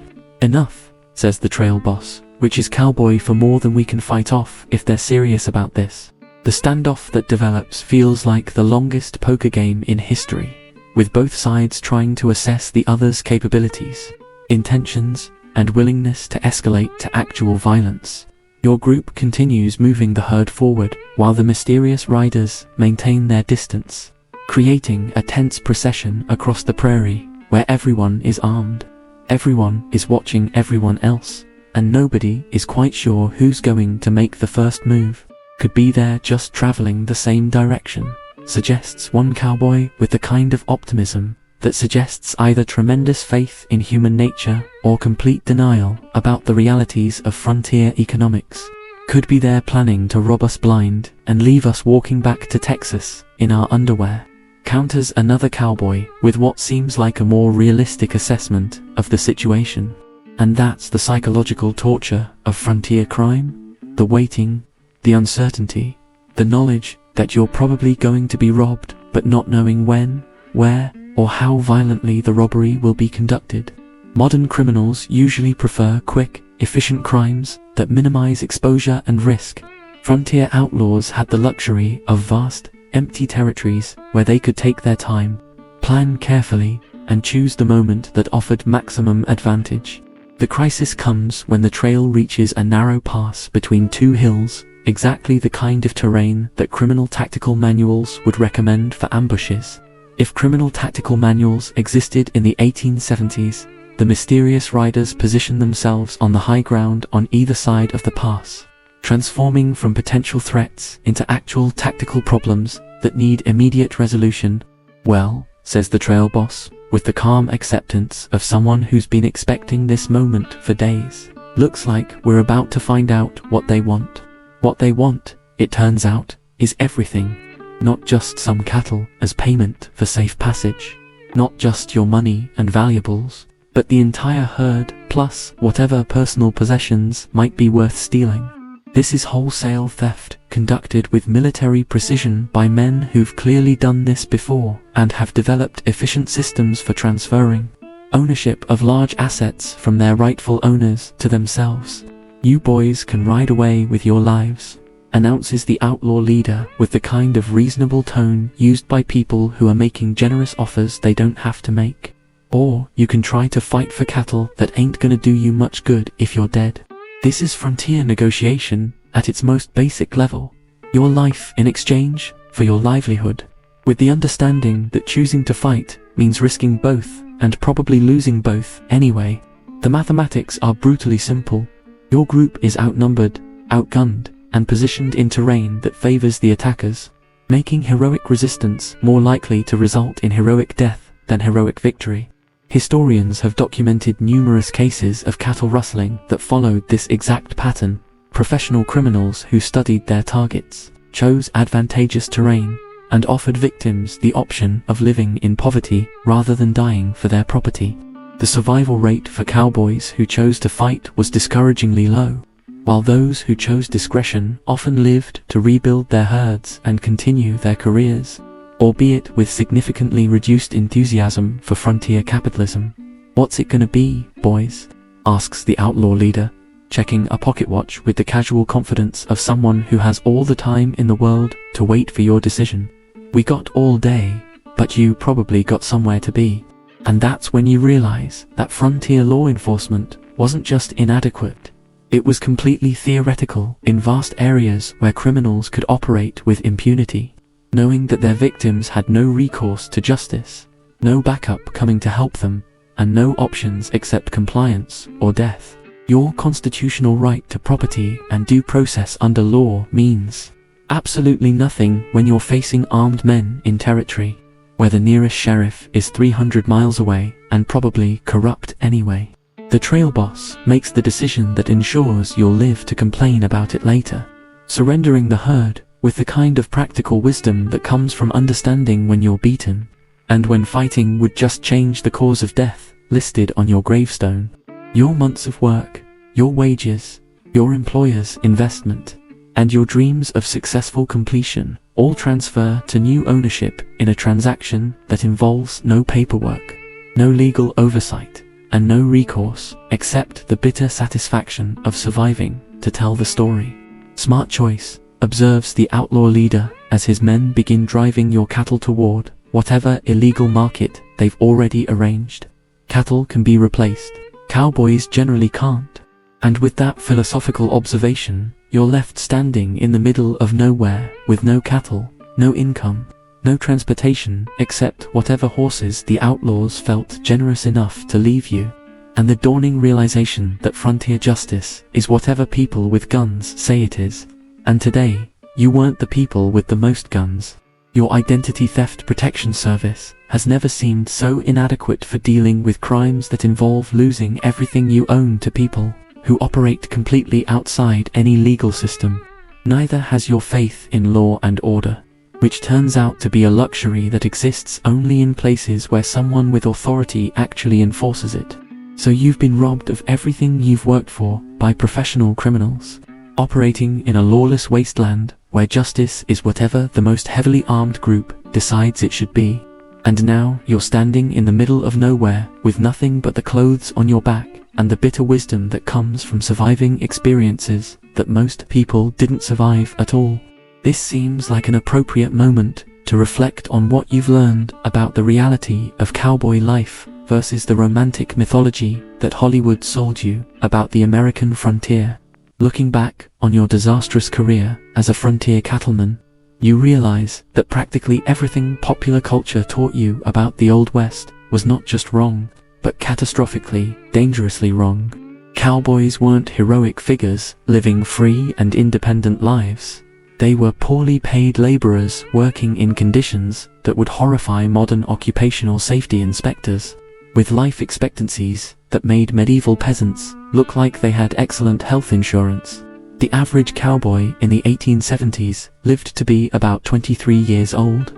23. Most of them died not in dramatic gunfights or heroic last stands, but from diseases that modern medicine could cure with a prescription and a weekend of rest. Dysentery, pneumonia, infected wounds, accidents involving large animals. These were the real killers on the frontier, not the romantic dangers that make for exciting movies. Ain't many old cowboys mentioned that grizzled trailhand back when you still had cattle to drive and wages to earn. Most don't make it past 30. Those that do usually ain't cowboys anymore.